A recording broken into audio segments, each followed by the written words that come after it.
Rajasthan police sub inspector और विश्व भूगोल का गहरा संबंध है। वर्ल्ड ज्योग्राफी से 6 से 7 प्रश्न आपको पेपर में देखने को मिलेंगे, जिसमें सबसे ज्यादा प्रश्न सुमेलित करना टाइप के रहेंगे। उसके बाद में कंसेप्ट बेस्ड प्रश्न पूछे जाएंगे और अंतिम प्रकार जो तीसरा प्रकार इसका है वो रहेगा फैक्ट बेस्ड। इस प्रकार से वर्ल्ड ज्योग्राफी से प्रश्न पूछे जाते हैं। इस मिशन में आज की वर्ल्ड ज्योग्राफी क्लास आपके लिए बेहद खास रहने वाली है। तो जय हिंद जवानों, आइए शुरू करते हैं क्लास। तो सबसे पहले विश्व भूगोल का सिलेबस क्या है वो हम देखते हैं। इसमें 5 टॉपिक दिए हुए हैं। पहला टॉपिक है व्यापक भौतिक विशेषताएं। दूसरा टॉपिक दिया हुआ है पर्यावरणीय एवं पारिस्थितिकीय मुद्दे। तीसरा टॉपिक है वन्य जीव और जैव विविधता। चौथा टॉपिक है अंतर्राष्ट्रीय जलमार्ग और 5वां टॉपिक दे रखा है प्रमुख औद्योगिक क्षेत्र। पहला टॉपिक है व्यापक भौतिक विशेषताएं। इसके अंतर्गत हमें क्या क्या पढ़ना है? इसके अंतर्गत हमें महाद्वीप पढ़ना है, महासागर पढ़ना है, विश्व के प्रमुख पर्वत पढ़ने हैं, पठार पढ़ने हैं, द्वीप पढ़ने हैं। ये सब किस में शामिल होंगे? ये व्यापक भौतिक विशेषताओं के अंतर्गत। तो सबसे पहले तो पृथ्वी का सामान्य परिचय देखते हैं। पृथ्वी को हम 2 भागों में बांट सकते हैं। एक तो हो गया महाद्वीप और दूसरा हो गया महासागर। और पृथ्वी पर जल कितना है? तो लगभग 71% पृथ्वी पर जल पाया जाता है। और पृथ्वी पर स्थल कितना पाया जाता है? तो 29%। ये 2 फैक्ट हैं, हो सकता है स्टेटमेंट बेस्ड प्रश्न में पूछ लिया जाए। ग्लोब की प्रमुख रेखाएं। पृथ्वी को समझने के लिए 2 काल्पनिक महत्वपूर्ण रेखाएं होती है। पहली होती है अक्षांशीय रेखा और दूसरी होती है देशांतरीय रेखा। तो सबसे पहले जानते हैं हम अक्षांशीय रेखा। अक्षांशीय रेखा क्या होती है? पहले तो मैं आपको डायग्राम से बता देता हूँ। ये ग्लोब है, इसमें जो आपको ये ऐसे लंबाई में दिखाई देगा ये क्या है? अक्षांशीय रेखाएं हैं।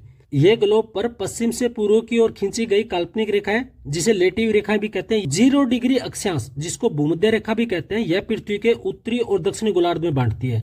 ये दोनों को बराबर हिस्सों में बांटते हैं, इसलिए क्या बोलते हैं इसे? इसको भूमध्य रेखा बोलते हैं। अब बात करते हैं देशांतरीय रेखा। ये उत्तरी ध्रुव से दक्षिणी ध्रुव को मिलाने वाली काल्पनिक रेखाएं, ये खड़ी रेखाएं होती है। जैसे ये ग्लोब हो गया, जैसे ये आपको खड़ी दिखाई दे रही है रेखाएं, ये क्या है? ये देशांतरीय रेखाएं। और इसमें 0 देशांतर, जिसे ग्रीनविच रेखा भी कहते हैं, ग्रीनविच लाइन, यह दुनिया का समय का निर्धारण करने में मदद करती है। यहाँ आ गया 0, ये 0 डिग्री देशांतर, ये क्या है? ग्रीनविच लाइन है और इसी से समय का निर्धारण होता है। भौगोलिक क्षेत्र एवं जलवायु प्रदेश। भौगोलिक क्षेत्र से आशय उन हिस्सों से है जिनकी जलवायु, वनस्पति और प्राकृतिक विशेषताओं के आधार पर बांटा जाता है। तो पहला हम क्षेत्र लेते हैं विषुवतीय या भूमध्य रेखीय प्रदेश। इसकी अक्षांशीय विस्तार क्या है? तो भूमध्य रेखा से 10 डिग्री उत्तर और दक्षिण तक फैला हुआ है। अब ये ग्लोब है, ग्लोब के ऊपर ये 0 डिग्री है, यहाँ से 10 हो गए, यहाँ से 10 हो गए। इस पूरे क्षेत्र को क्या कहा जाता है? तो इस क्षेत्र को कहा जाता है विषुवतीय या भूमध्य रेखीय प्रदेश। इसके प्रमुख क्षेत्र कौन से हैं? तो अमेजन बेसिन जो दक्षिण अमेरिका में है, कांगो बेसिन जो अफ्रीका में है, और दक्षिणी पूर्वी एशिया के द्वीप जैसे इंडोनेशिया और मलेशिया। यहाँ पर कैसी जलवायु पाई जाती है या कैसा प्रदेश है ये भूमध्य रेखीय प्रदेश। और यहाँ पर जलवायु कैसी होती है? तो साल भर अत्यधिक गर्मी और अत्यधिक वर्षा। एक सामान्य से बात मैं आपको बताऊं, दिन भर 12, 1, 2 बजे तक यहाँ पर धूप पड़ती है, दबा के गर्मी पड़ती है, और शाम के टाइम में यहाँ पर दबाकर बारिश होता है। ये हर दिन का काम है, हर साल काम है, मतलब 6-12 महीना ऐसा ही यहाँ पर देखने को मिलेगा। और वनस्पति यहाँ पर कैसी होती है? तो अत्यधिक वर्षा के कारण यहाँ घने सदाबहार वन पाए जाते हैं, जिसे वर्षा वन भी कहा जाता है। अमेजन बेसिन में इन वनों को सेलवास कहा जाता है। ये इंपॉर्टेंट फैक्ट है। अमेजन बेसिन में इन वनों को क्या कहा जाता है? सेलवास। दूसरा क्षेत्र आता है उष्ण कटिबंधीय घास के मैदान। इनका विस्तार कहाँ है? तो अक्षांशीय विस्तार है इनका विषुवतीय रेखा के दोनों ओर लगभग 10 डिग्री से 20 डिग्री अक्षांश के बीच में। ये ग्लोब हो गया, ये 0 हो गया, ये 10 हो गया, ये 20 हो गया, यहाँ 10 हो गया, यहाँ 20 हो गया।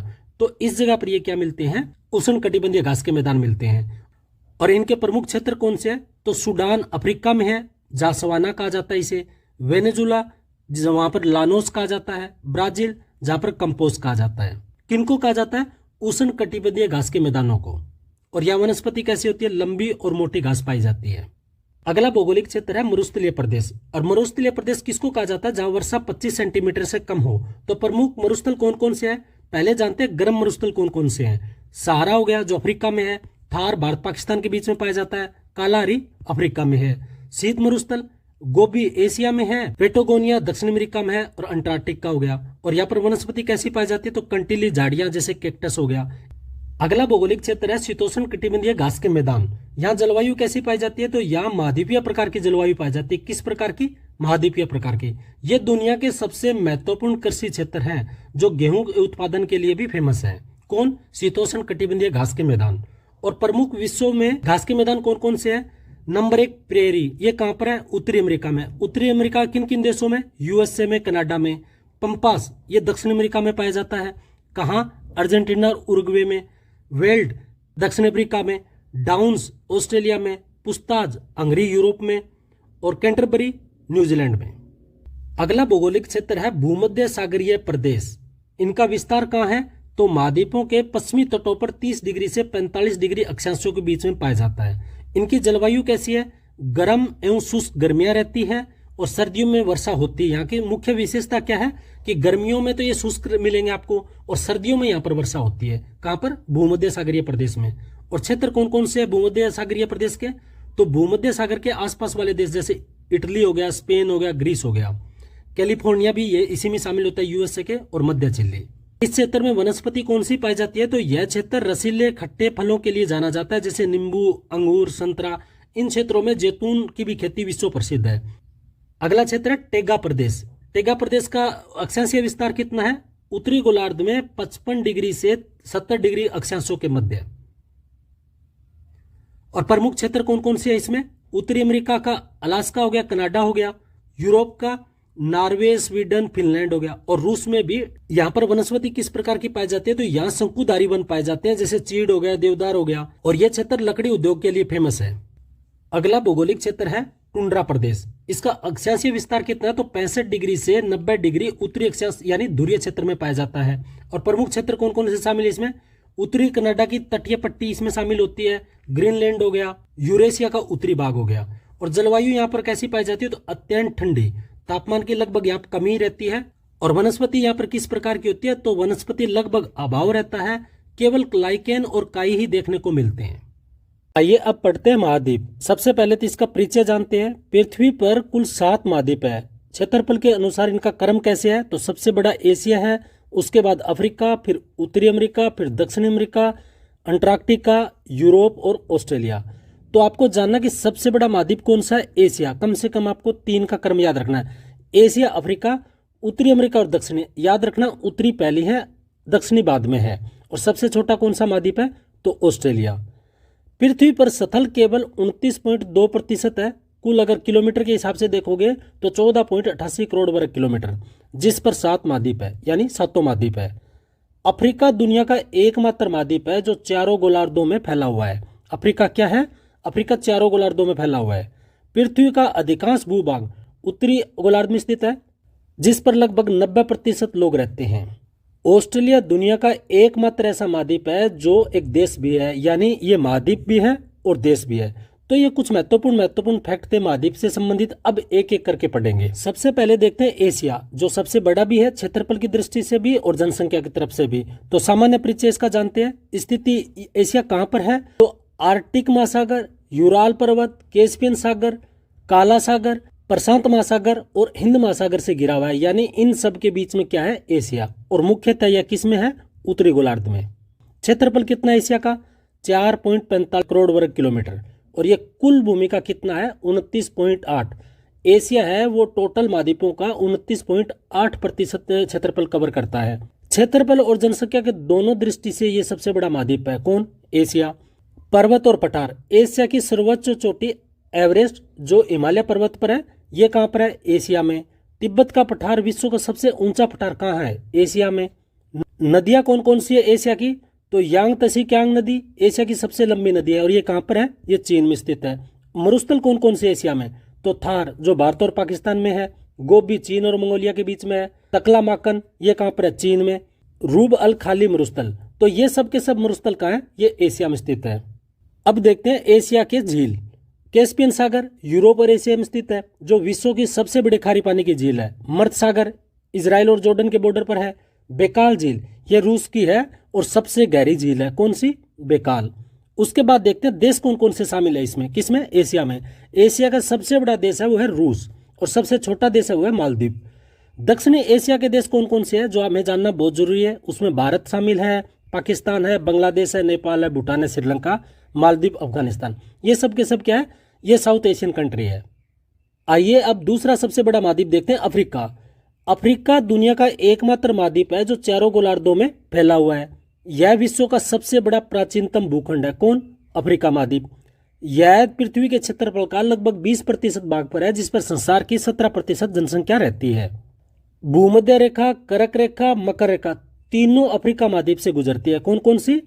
भूमध्य रेखा, कर्क रेखा और मकर रेखा। और मुख्य जनजाति यहाँ की कौन सी है? तो निग्रो और बुशमैन। और पर्वत कौन कौन से मुख्यतः इसमें है? माउंट किलिमंजारो अफ्रीका की सर्वोच्च चोटी है। कौन? Mount Kilimanjaro. एटलस पर्वत, ड्रेकेंसबर्ग पर्वत, कैमरून। अफ्रीका महाद्वीप की नदियां, नील नदी विश्व की सबसे लंबी नदी। कौन सी? नील नदी। लिम्पोपो नदी, कांगो जायरे नदी और भूमध्य रेखा इसको 2 बार काटती है। ये प्रश्न बार बार पूछा जाता है, इसको आप एक बार जरूर लिख के देखना। किसको? कांगे जायरो नदी, इसको भूमध्य रेखा वो 2 बार काटती है। अफ्रीका महाद्वीप में झीलें कौन सी है? विक्टोरिया झील होगी, टंगानिका झील होगी, रुडोल्फ झील होगी। अफ्रीका महाद्वीप में मरुस्थल कौन कौन सा है? तो सारा मरुस्थल, जिसको सब जानते हैं विश्व का सबसे बड़ा मरुस्थल है कालाहारी मरुस्थल। यहाँ बुशमैन जनजाति पाई जाती है। कहां पर? कालाहारी में। अफ्रीका महाद्वीप के अन्य तथ्य क्या है? विश्व का सबसे बड़ा जलप्रपात कौन सा है? विक्टोरिया जलप्रपात। ये कहां पर है? अफ्रीका महाद्वीप में। सोने की विश्व प्रसिद्ध खाने हैं, वो भी कहां पर है? जोहान्सबर्ग, दक्षिण अफ्रीका में, यानी अफ्रीका महाद्वीप में है। दक्षिण अफ्रीका की किम्बरले हीरे के लिए प्रसिद्ध है। किम्बरले मंडी किसके लिए प्रसिद्ध है? हीरे के लिए। और ये कहां पर है? अफ्रीका महाद्वीप में।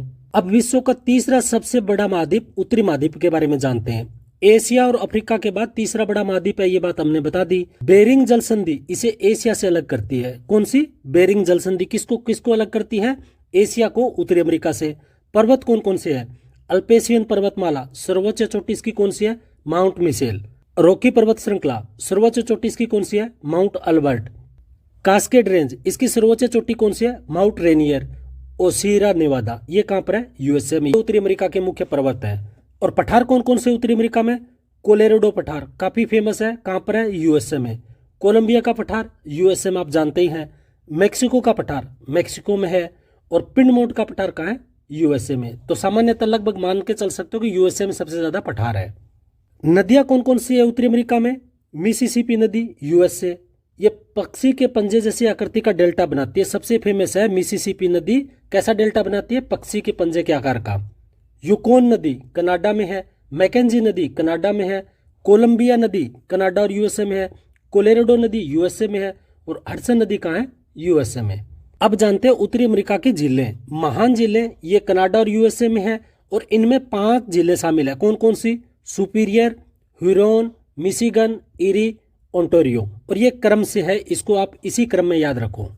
उत्तरी अमेरिका का मुख्य मरुस्थल कौन सा है? तो ग्रेट बेसिन, जो यूएसए में। इसको आप देख लो, कभी कभी हो सकता है कि ऐसा सुमेलित करना मिल जाए। मोजावे, ये भी यूएसए में है। और घास के मैदान कौन कौन से है उत्तरी अमेरिका में?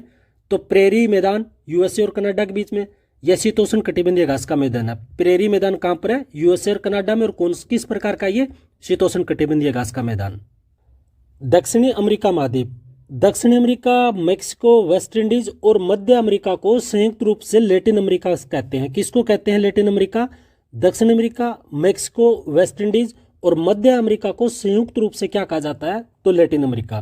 ब्राजील में कहवा की बागानों को फेजेंडा कहा जाता है। ये 3-4 बार आ चुका है, इसको आप एक बार जरूर लिख के देख ले। ब्राजील के कहवा की कॉफी को क्या कहा जाता है? फेजेंडा।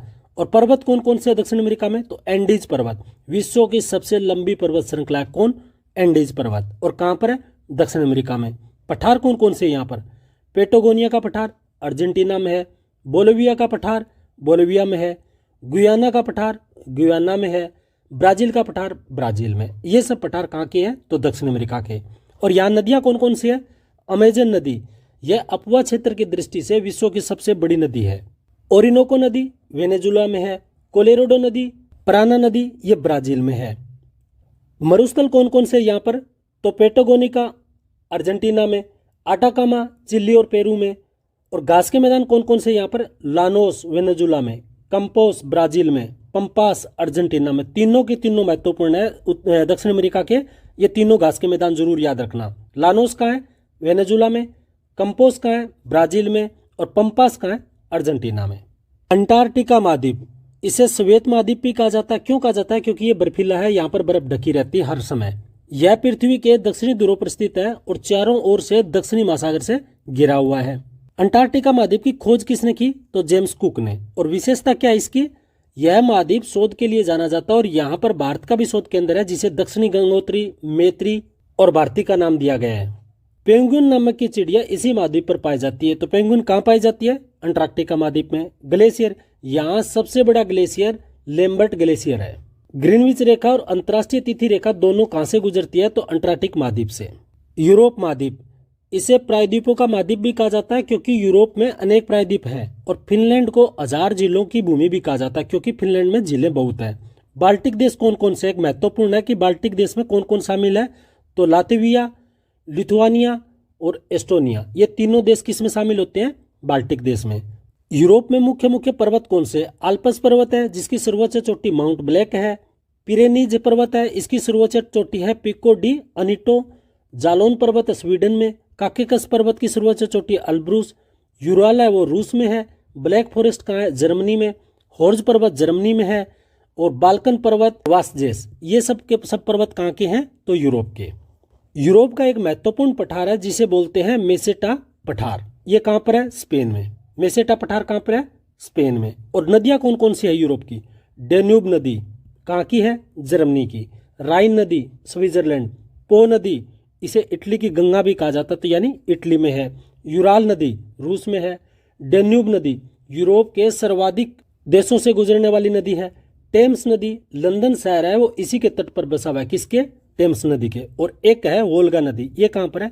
रूस। ये महत्वपूर्ण नदियां हैं यूरोप की। ओशिनीसिया महाद्वीप, ओशिनीसिया में कौन कौन शामिल है? तो ऑस्ट्रेलिया, न्यूजीलैंड, प्रशांत महासागर के द्वीप। ऑस्ट्रेलिया महाद्वीप को प्यासी भूमि का भी महाद्वीप कहा जाता है क्योंकि यहाँ वर्षा कम होती है। और यहाँ का मुख्य पर्वत है डिवाइडिंग रेंज। इसकी सर्वोच्च चोटी कौन सी है? कासियुको। ऑस्ट्रेलिया में मुख्यतः मरुस्थल कौन सा है? तो ग्रेट विक्टोरिया मरुस्थल, गिब्सन मरुस्थल, सैंडी मरुस्थल, नामी मरुस्थल, इसके ये 4 मुख्य मरुस्थल है। नदी कौन सी है? मरे और डार्लिंग। ऑस्ट्रेलिया महाद्वीप में घास के मैदान कौन से है? तो डाउन्स ऑस्ट्रेलिया का शीतोष्ण घास का मैदान है। ऑस्ट्रेलिया महाद्वीप के अन्य फैक्ट है, कालगुरली ऑस्ट्रेलिया की सोने की विश्व प्रसिद्ध खान है। ग्रेट बैरियर रीफ ऑस्ट्रेलिया के पूर्वी तट पर विश्व की सबसे लंबी मूंगे का चट्टान है। कौन? Great barrier reef. और यहाँ के प्रसिद्ध द्वीप कौन से है? तस्मानिया, ऑस्ट्रेलिया के सबसे बड़ा द्वीप है। कौन? तस्मानिया। मेलविल द्वीप, कंगारू द्वीप, न्यू गिनी द्वीप। तो जवानों, महाद्वीपों से संबंधित इतने फैक्ट जान लोगे तो आपके प्रश्न सारे के सारे बन जाएंगे। इससे ना कम ना ज्यादा, क्योंकि आपको एग्जाम निकालना है। एग्जाम में विशेषकर आप ध्यान रखना, यहाँ से प्रश्न सुमेलित करने वाला बनेंगे ही बनेंगे। तो इसको बहुत अच्छे से 2-3 बार आप क्लास देखो या इसका PDF पढ़ो, अच्छे से तैयार कर लेना। अभी तक हमने भौगोलिक क्षेत्र देख लिए, महाद्वीप देख लिए। अब बारी आती है द्वीप की। विश्व के प्रमुख द्वीप, सबसे पहले देखते हैं एशिया के। एशिया के मुख्यतः द्वीप में से शामिल होता है सबसे बड़ा बोर्नियो। बोर्नियो द्वीप है वो इंडोनेशिया, मलेशिया और ब्रुनेई, इन तीनों में फैला हुआ है। यह विश्व का तीसरा सबसे बड़ा द्वीप है। कौन सा? बोर्नियो। यह 3 देशों में बटा हुआ है। ये बात हमने कर ली। किस किस में? इंडोनेशिया, मलेशिया और ब्रुनेई। सुमात्रा इंडोनेशिया में स्थित है। यह दुनिया का 6ठा सबसे बड़ा द्वीप है। आपको याद रखना सुमात्रा कहां पर है? इंडोनेशिया में। ओसु द्वीप कहाँ है? जापान में। जापान का ये क्या है? सबसे बड़ा द्वीप है। और जापान की राजधानी टोक्यो भी किसी पर स्थित है? ओसु द्वीप पर। जावा, जावा कहां पर है? इंडोनेशिया में। यह इंडोनेशिया का सबसे अधिक आबादी वाला द्वीप है। यह साइड फैक्ट आपसे ना पूछे लेकिन सुमेलित में यह सीधा बन सकता है। जावा का इंडोनेशिया में। अफ्रीका महाद्वीप के द्वीप मेडागास्कर कहां पर है? मेडागास्कर में। यह अफ्रीका का सबसे बड़ा और दुनिया का 4था सबसे बड़ा द्वीप है। कौन? मेडागास्कर। यह अपनी अनूठी वन्य जीव और वनस्पतियों के लिए प्रसिद्ध है। अफ्रीका महाद्वीप का दूसरा महत्वपूर्ण द्वीप है मॉरिशस। किस देश में? मॉरिशस में। यह हिंद महासागर में स्थित एक सुंदर द्वीप राष्ट्र है। कौन? मॉरिशस। मॉरिशस क्या है? एक देश है। अब देखते हैं उत्तरी अमेरिका के द्वीप। ग्रीनलैंड, यह डेनमार्क में स्थित है। कहां पर है? बहुत महत्वपूर्ण है, याद रखना। ग्रीनलैंड कहां पर है? डेनमार्क। यह दुनिया का सबसे बड़ा द्वीप है। तो दुनिया का सबसे बड़ा द्वीप कौन सा है? ग्रीनलैंड। यह भौगोलिक रूप से उत्तरी अमेरिका का हिस्सा है। कौन? ग्रीनलैंड। बेफिन द्वीप कहां पर है? कनाडा में। यह कनाडा का सबसे बड़ा द्वीप है और दुनिया का 5वां सबसे बड़ा द्वीप है। दक्षिण अमेरिका के द्वीप तीरा डेल फ्यूगो, ये कहां पर है? ये अर्जेंटीना और चिली के बीच में स्थित है। यह महाद्वीप के दक्षिणी सिरे पर स्थित एक द्वीप समूह है और यह 2 देशों में बटा। किन किन में? अर्जेंटीना और चिली। गेलापागोस द्वीप समूह, यह कहां पर है? इक्वाडोर में। यह अपनी अनूठी वन्य जीव विविधता के लिए प्रसिद्ध है। तो सीधा सीधा पूछा जा सकता है गेलापागोस द्वीप कहां स्थित है? तो इक्वाडोर में। अब देखते हैं यूरोप के द्वीप। यूरोप के द्वीप में सबसे महत्वपूर्ण है ग्रेट ब्रिटेन द्वीप। ये कहां पर है? ये यूनाइटेड किंगडम में। और यूनाइटेड किंगडम में क्या क्या शामिल है? तो इंग्लैंड, स्कॉटलैंड, वेल्स और उत्तरी आयरलैंड, ये 4 हैं महत्वपूर्ण, याद रख लेना, यूनाइटेड किंगडम में शामिल है। और यह यूरोप का सबसे बड़ा द्वीप है। कौन? Great Britain. आइसलैंड, ये कहां पर है? आइसलैंड में। और यह एक ज्वालामुखी द्वीप राष्ट्र है। कौन? आइसलैंड। आयरलैंड कहां पर स्थित है? आयरलैंड में। आयरलैंड एक द्वीपीय राष्ट्र है और यह यूरोप का तीसरा बड़ा द्वीप है। कौन? आयरलैंड। ऑस्ट्रेलिया और ओशियनेशिया के द्वीप, इसमें सबसे महत्वपूर्ण है न्यू गिनी। यह कहां पर स्थित है? यह इंडोनेशिया और पापुआ न्यू गिनी। यह ग्रीनलैंड के बाद दुनिया का दूसरा सबसे बड़ा द्वीप है। कौन? New Guinea. याद रखना, सबसे बड़ा कौन सा है? ग्रीनलैंड। और दूसरा सबसे बड़ा कौन है? New Guinea. और न्यू गिनी कहां पर फैला हुआ है? इंडोनेशिया और पापुआ न्यू गिनी में। न्यूजीलैंड, न्यूजीलैंड एक देश है, आपको पता होगा कि यह द्वीप है। यह मुख्यतः 2 द्वीपों से बना हुआ है, उत्तरी द्वीप और दक्षिणी द्वीप। ऑस्ट्रेलिया का एक और महत्वपूर्ण द्वीप है जिसको बोलते हैं तस्मानिया। ये कहां पर है? ऑस्ट्रेलिया में। और ये क्या है? ये ऑस्ट्रेलिया का एक स्टेट है। अब बात करते हैं अंटार्कटिका के। इसमें आता है अलेक्जेंडर द्वीप। ये कहां पर है? किसी देश के अधीन नहीं है। कौन? अलेक्जेंडर द्वीप। और यह अंटार्कटिका का सबसे बड़ा द्वीप है। महाद्वीप और द्वीप के बाद में बारी आती है विश्व के महासागर। सबसे पहले जानते हैं पृथ्वी का जल का वितरण कैसे है। तो पृथ्वी के कुल धरातल का लगभग 71% भाग पर जलीय क्षेत्र है तथा 29% भाग पर सतल है। तो जल की अधिकता के कारण पृथ्वी को नीला ग्रह या जलीय ग्रह कहा जाता है। महासागरीय जल के बारे में बात करें तो पृथ्वी पर उपस्थित कुल जल का लगभग 97.2% या 97.3%, यानी मोटा मोटा आप बोल सकते हो कि 97% महासागरों के खारे पानी से घिरा हुआ है और इसमें पीने योग्य नहीं है। केवल 2.7 से लेकर 2.8 यानी 0.3% ही जल जो है वो मीठा है या पीने योग्य है। उत्तरी गोलार्ध को सतलीय गोलार्ध और जबकि दक्षिणी गोलार्ध को जलीय गोलार्ध कहा जाता है, क्योंकि दक्षिणी गोलार्ध में है वो 80% भाग पर क्या फैला हुआ है? जल फैला हुआ है। आपके लिए यहाँ पर जानने योग्य कुछ फैक्ट है। महासागरों की औसत गहराई है वो लगभग 3800 मीटर है। ये कभी कभी फैक्ट में पूछ सकते हैं या स्टेटमेंट बेस में पूछ सकते हैं। जबकि स्थल मंडल की है वो औसत ऊंचाई कितनी है? लगभग 840 मीटर। और महासागरों की गहराई फेदम में नापी जाती है, ये तो आपको शायद पता ही होगा। तो आपको यहाँ पर 2 फैक्ट याद रखना है। महासागरों की औसत गहराई कितनी है? 3800 मीटर। और स्थल मंडल जो है उसकी लगभग ऊंचाई कितनी है? 840 मीटर की एवरेज है। महासागरों का औसत तापमान की बात करें तो 17 डिग्री है, जबकि महासागरों की सतह का औसत तापमान कितना है? वो 27 डिग्री है। 17 डिग्री है वो ऊपर से नीचे मिला के सारे का एवरेज है, और सतह की जो उसका सतह है उसका एवरेज कितना है? तो वो 27 डिग्री है। महासागरीय तली का ऊंचावच। महासागर के अंदर की बनावट को गहराई के आधार पर 4 मुख्य भागों में बांटा गया। कौन कौन से? पहला है महाद्वीप या मगन तट। मगन तट किसको बोलते हैं? महाद्वीपों को किनारे वाला भाग जो उथले समुद्र में डूबा हुआ है या सूर्य का प्रकाश पहुंचता है, इसलिए यह मत्स्य पालन और पेट्रोलियम खनन के लिए प्रसिद्ध है। तो याद रखना, मत्स्य पालन और पेट्रोलियम खनन सबसे ज्यादा कहां होती है? तो महाद्वीपीय मगन तट पर। उसके बाद आता है महाद्वीपीय मगन ढाल। मगन ढाल क्या होता है? मगन तट के बाद अचानक ढाल शुरू हो जाती है, यानी गहराई ज्यादा बढ़ने लग जाती है, उसे मगन ढाल बोलते हैं। उसके बाद आता है गहरे समुद्री मैदान। यह महासागरों की सबसे विस्तृत भाग है। कुल महासागर का क्षेत्रफल का लगभग 76% है वो गहरे समुद्र मैदान होते हैं। यहाँ पर समुद्री निक्षेप पाए जाते हैं। कहां पर? गहरे समुद्री मैदान में। चौथा है महासागरीय गर्त। ये महासागरों के सबसे गहरे भाग होते हैं। इनकी उत्पत्ति विनाशात्मक प्लेट किनारों पर होती है। कुल गर्तों की संख्या 57 है। प्रशांत महासागर में ये 32 है, अंटार्कटिक में 19 है और हिंद महासागर में 6 है। तो सबसे ज्यादा किसमें? प्रशांत महासागर में। विश्व के प्रमुख महासागर, मुख्यतः जो विश्व में है वो 5 महासागर है, उनमें से घटते क्रम में आपको दिया गया। तो सबसे बड़ा महासागर है वो है प्रशांत महासागर।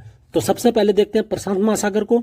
यह विश्व का सबसे बड़ा, सबसे गहरा और सबसे गर्म महासागर है। तो ये तीनों फैक्ट एक साथ आप याद रखना। किसके हैं ये? प्रशांत महासागर के। आकार और विस्तार इसका आकार त्रिभुजाकार है। किसका? प्रशांत महासागर का। इसका क्षेत्रफल 16.57 करोड़ वर्ग किलोमीटर में फैला हुआ है। तो आप समझ सकते हो कितना बड़ा है। और यह संपूर्ण पृथ्वी का लगभग 1/3 भाग पर रखता है। इस महासागर में सर्वाधिक मैदानी भाग का विस्तार है और ये इसका सीमांत सागरों की संख्या 12 है। याद रखना, सीमांत सागरों की संख्या कितनी है इसमें? 12। और इसमें गर्त कितने पाए जाते हैं जिसको ट्रेंच बोलते हैं? यह सर्वाधिक इसमें 32 गर्त पाए जाते हैं। और इसका सबसे गहरा गर्त कौन सा है? तो मरियाना गर्त, जिसको चैलेंजर गर्त भी बोलते हैं। और इसकी गहराई कितनी है? 11,022 मीटर, जो विश्व का सबसे गहरा गर्त है। और ये कहां पर है? लगभग फिलीपींस के आसपास है। विश्व का सबसे लंबा गर्त अल्सूनियन गर्त तथा टोंगा गर्त यहीं पर स्थित है। कहां पर? प्रशांत महासागर में। ज्वालामुखी और भूकंप, विश्व में सर्वाधिक भूकंप और ज्वालामुखी कहाँ आते हैं? तो प्रशांत महासागर में देखने को मिलते हैं। इसी कारण इसको रिंग ऑफ फायर या अग्निवलय कहा जाता है। ये हिंदी में हो गया, ये इंग्लिश में हो गया। एक शब्द आपको और देखने को मिल सकता है, परिप्रशांत पेटी। ये कहां पर है? प्रशांत महासागर में। यहाँ पर बहुत से द्वीप पाए जाते हैं और मूंगा चट्टाने पाई जाती है। इसी कारण इसको क्या कहा जाता है? द्वीपों वाला सागर भी कहा जाता है। इसका सबसे बड़ा जो द्वीप है वो है पापुआ न्यू गिनी। ये कहां पर है? ये ऑस्ट्रेलिया और इंडोनेशिया के बीच में आपको जो बताया था। हवाई द्वीप, जापान, फिलीपींस, न्यूजीलैंड, ये सब के सब कहाँ है? ये प्रशांत महासागर के क्षेत्र में ही है। ग्रेट बैरियर रीफ, विश्व की सबसे बड़ी प्रवाल भित्ति, इसी महासागर के कोरल सागर में ऑस्ट्रेलिया के पूर्वी तट पर स्थित है। कौन सी? Great barrier reef. अब जानते हैं प्रशांत महासागर की प्रमुख जलधाराएं। तो सबसे पहले गर्म जलधारा देखते हैं कौन कौन सी है। क्यूरोसिवा, जापान में इसे काली जलधारा भी कहा जाता है। उसके बाद में सुशीमा, पूर्वी ऑस्ट्रेलिया, एल नीनो, उत्तरी प्रशांत, उत्तरी व दक्षिणी विषुवतीय रेखीय जलधारा और अलास्का जलधारा। ये सब की सब क्या है? ये गर्म जलधारा है। किसके? प्रशांत महासागर की। अब देखते हैं ठंडी जलधारा। पेरू या हमलोट, ये कहाँ की है? ये प्रशांत महासागर की ठंडी जलधारा है। ओखोटसक, क्यूराइल, कैलिफोर्निया, दक्षिणी प्रशांत पछुआ पवन। अब देखते हैं दूसरा सबसे बड़ा महासागर, अटलांटिक महासागर, जिसे अन्य महासागर भी कहा जाता है। इसका क्षेत्रफल कितना है? तो 8.22 करोड़। क्षेत्रफल के आधार पर यह दूसरा सबसे बड़ा और सबसे गहरा महासागर है। आकार एवं तटरेखा, इसका आकार अंग्रेजी वर्णमाला एस के अक्षर के समान है। याद रखना, एस के अक्षर के समान कौन सा महासागर है? तो अटलांटिक महासागर। यह विश्व में सर्वाधिक कटाफटा और सर्वाधिक लंबी तटीय सीमा बनाने वाला महासागर है। कौन? अटलांटिक महासागर। अटलांटिक महासागर का व्यापारिक महत्व है। क्या महत्व है? यह व्यापार और परिवहन की दृष्टि से विश्व का सबसे बिजिएस्ट महासागर है, विशेषकर उत्तरी अटलांटिक, क्योंकि इसमें दोनों ओर विकसित महाद्वीप हैं। दोनों कौन कौन से? उत्तरी अमेरिका और यूरोप। अटलांटिक महासागर का कटक और पठार के बारे में जानते हैं। तो मध्य अटलांटिक कटक है वो इसकी प्रमुख विशेषता है, जो समुद्र के अंदर 14,000 किमी लंबी एस आकार की एक प्रबंध श्रृंखला है और ये उत्तर में आइसलैंड से लेकर दक्षिण में वेवेट द्वीप तक फैला हुआ है। अटलांटिक महासागर की कुछ महत्वपूर्ण बातें जो आपको देखना है। सार्गेसो सागर, ये कहां पर है? ये उत्तरी अटलांटिक में स्थित एक शांत जल क्षेत्र है जहां सार्गेसम जड़ विहीन घास पाई जाती है। और ये सार्गेसो सागर है वो कनारी, गल्फ स्ट्रीम, उत्तरी विषुवत रेखीय धाराओं से घिरा हुआ है। इसका कोई तटीय रेखा नहीं है। किसकी? सार्गेसो की। दूसरा इसमें महत्वपूर्ण फैक्ट है बर्मुडा त्रिभुज। उत्तरी अटलांटिक महासागर में बर्मुडा, फ्लोरिडा, प्यूर्टो रिको के बीच में है। और अटलांटिक महासागर का मुख्य मत्स्य क्षेत्र कौन सा है? जॉर्ज बैंक, ग्रांड बैंक और डागर बैंक। अटलांटिक महासागर की गहरी गर्त कौन सी है? तो प्यूर्टो रिको गर्त। ये आया हुआ पर्सन है रोमासो गर्त। ये कहां पर है? तो ये भी अटलांटिक महासागर में है। ग्रीनलैंड है वो भी अटलांटिक महासागर के क्षेत्र में स्थित है। और सीमांत सागरों की इसकी संख्या कितनी है? तो वो 8 है। अगला है हिंद महासागर। यह विश्व का तीसरा सबसे बड़ा महासागर है। दो और अन्य कौन कौन से है? तो सबसे बड़ा है प्रशांत महासागर, उसके बाद में अटलांटिक और तीसरे पर है हिंद महासागर। इसका प्राचीन नाम रत्नाकर है। क्या नाम है? रत्नाकर। नामकरण एवं आकार के आधार पर देखा जाए तो यह एकमात्र ऐसा महासागर है जिसका नाम किसी देश के ऊपर रखा गया है। किसके ऊपर? भारत यानी हिंदुस्तान के ऊपर।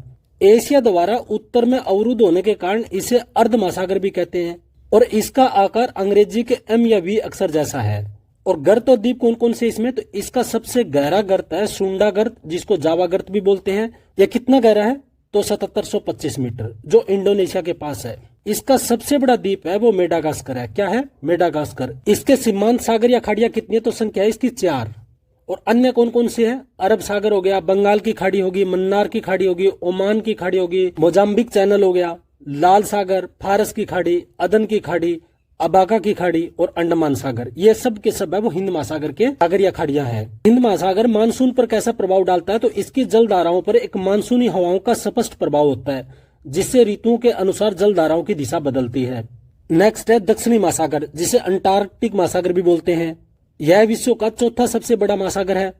इसका विस्तार कहाँ है? तो यह प्रशांत महासागर, अटलांटिक महासागर और हिंद महासागर का ही दक्षिणी विस्तार है, जो 60 डिग्री दक्षिणी अक्षांश से अंटार्कटिका महाद्वीप के चारों ओर फैला हुआ है। और यह वर्ष के अधिकांश समय बर्फ से ढका रहता है। कौन सा ढका रहता है? दक्षिणी महासागर, जिसको अंटार्कटिक महासागर भी बोलते हैं। आर्कटिक महासागर, जिसे उत्तरी ध्रुव महासागर भी कहते हैं, यह विश्व का सबसे छोटा, सबसे कम गहरा और सबसे छिछला महासागर है। इसका विस्तार कहाँ है? तो उत्तरी ध्रुव के चारों ओर पूर्णतः उत्तरी गोलार्ध में ही फैला हुआ है। यह साल भर बर्फ की मोटी परत से ढका रहता है। कौन ढका रहता है? आर्कटिक महासागर। इसमें गरत और संध्या कौन सी है? तो इसके सबसे गहरा भाग है वो है यूरेशियन बेसिन, जिसका सबसे गहरा बिंदु है वो है मोलोय डीप। याद रखना ये मोलोय डीप आया हुआ है कि किस में है? तो यह आर्कटिक महासागर में। बेरिंग संधि है वो आर्कटिक महासागर को प्रशांत महासागर से जोड़ती है, ये बहुत महत्वपूर्ण है। अन्य फैक्ट की बात करें तो भारत का अनुसंधान केंद्र हिमाद्री यहीं पर स्थित है। कहां पर? आर्कटिक महासागर में। महासागरीय लवणता के महत्वपूर्ण तथ्य है, यहाँ से जितने भी प्रश्न बनेंगे वो स्टेटमेंट बेस या कंसेप्ट बेस बनेंगे। समुद्री जल में घुले हुए नमक की मात्रा को लवणता कहते हैं, जिसे प्रति 1000 ग्राम नापा जाता है। ये परसेंटेज है, इसके एक और लगा दो, ये लिखा मिलेगा आपको लवणता नापने के लिए। महासागरों का औसत लवणता है वो 35% या प्रति 1000 ग्राम बोल सकते हो। सर्वाधिक लवणता वाला महासागर है वो अंटार्कटिक महासागर है, जिसमें 36% है, यानी प्रति 1000 ग्राम मिलेगा। नोट में देखिए क्या लिखा है, यदि सागर का पूछा जाए तो लाल सागर है वो सर्वाधिक लवणता वाला सागर है। कौन? लाल सागर। सागर में लाल सागर है और महासागर में कौन है? अंटार्कटिक। लवण के प्रकार देखिए मात्रा के आधार पर। सोडियम क्लोराइड जिसका सूत्र क्या है? NaCl, इसमें कितना होता है? 77.8%। Magnesium chloride 10.9%, magnesium sulphate 4.7%, calcium sulphate 3.6%। ये क्या है? ये लवणता की मात्रा है इनमें।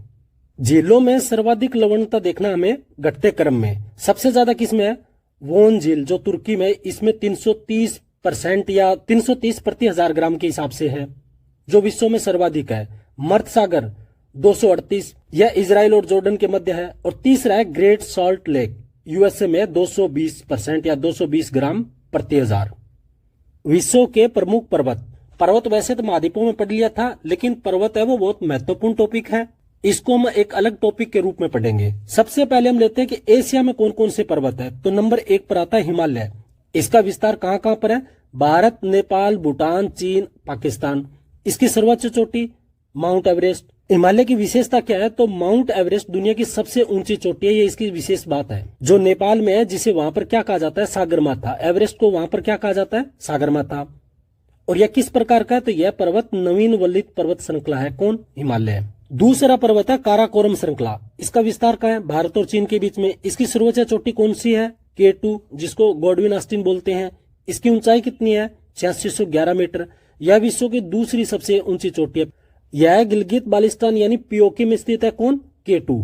काराकोरम पर्वत की सबसे बड़ी विशेषता क्या है कि दुनिया की सबसे बड़ा ग्लेशियर कहाँ पाया जाता है? ये सियाचिन में पाया जाता है। ये किसका भाग है? ये काराकोरम पर्वत श्रृंखला का।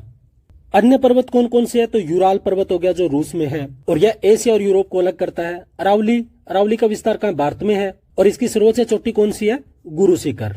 अलबुर्ज पर्वत कहाँ है? ईरान में। अराकान योमा ये कहाँ पर है? म्यांमार में। हिंदू कुश अफगानिस्तान और पाकिस्तान की सीमा पर है। अफ्रीका के प्रमुख पर्वत। सबसे नंबर 1 पर आता है एटलस पर्वत। इसका विस्तार कहाँ है? Morocco, Algeria, Tunisia.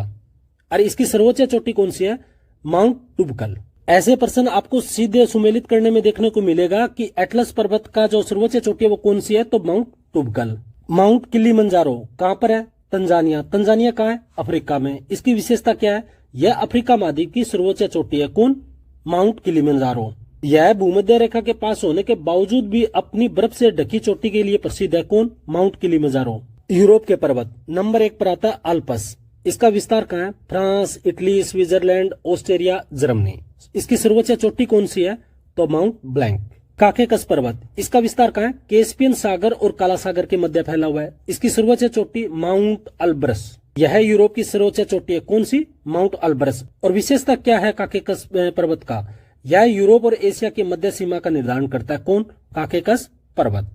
यूरोप का एक और महत्वपूर्ण पर्वत है पिरेनीज। ये कहां पर है? ये स्पेन और फ्रांस की सीमा पर है।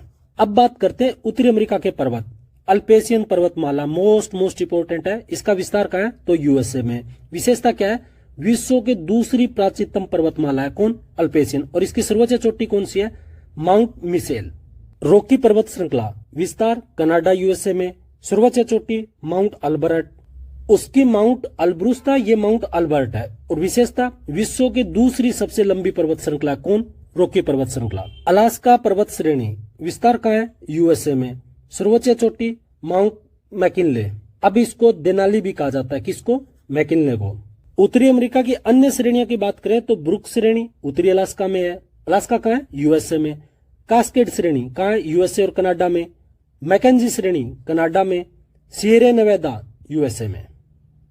दक्षिणी अमेरिका के पर्वत, एंडीज पर्वत मोस्ट इंपोर्टेंट है, टिक कर लो इसको। विस्तार इसका कहाँ है? उत्तर से दक्षिण में इसका क्रम देखिए, कोलंबिया उत्तर में सबसे, Ecuador, Peru, Bolivia, Chile, Argentina. ये लाइन आप 2 बार जरूर लिख के देखना, हो सकता है क्रम से सेट करना, अगर थोड़ा सा एडवांस लेवल का पेपर बनाया तो क्रम से सेट करने से पूछ सकता है। इसकी सर्वोच्च चोटी कौन सी है? तो एकांकागुआ। क्या नाम है? एकांकागुआ। और विशेषता क्या है? तो यह विश्व का सबसे लंबी पर्वत श्रृंखला है। कौन सी? एंडीज। कहां पर है? दक्षिण अमेरिका में। दक्षिण अमेरिका में कहां पर? उत्तर से हम बात करें तो Colombia, Ecuador, Peru, Bolivia, Chile, Argentina. ठीक। अंटार्कटिका के पर्वत, कविन मोड पर्वत। यह पर्वत अंटार्कटिका महाद्वीप के लगभग 2 भागों में बांटता है।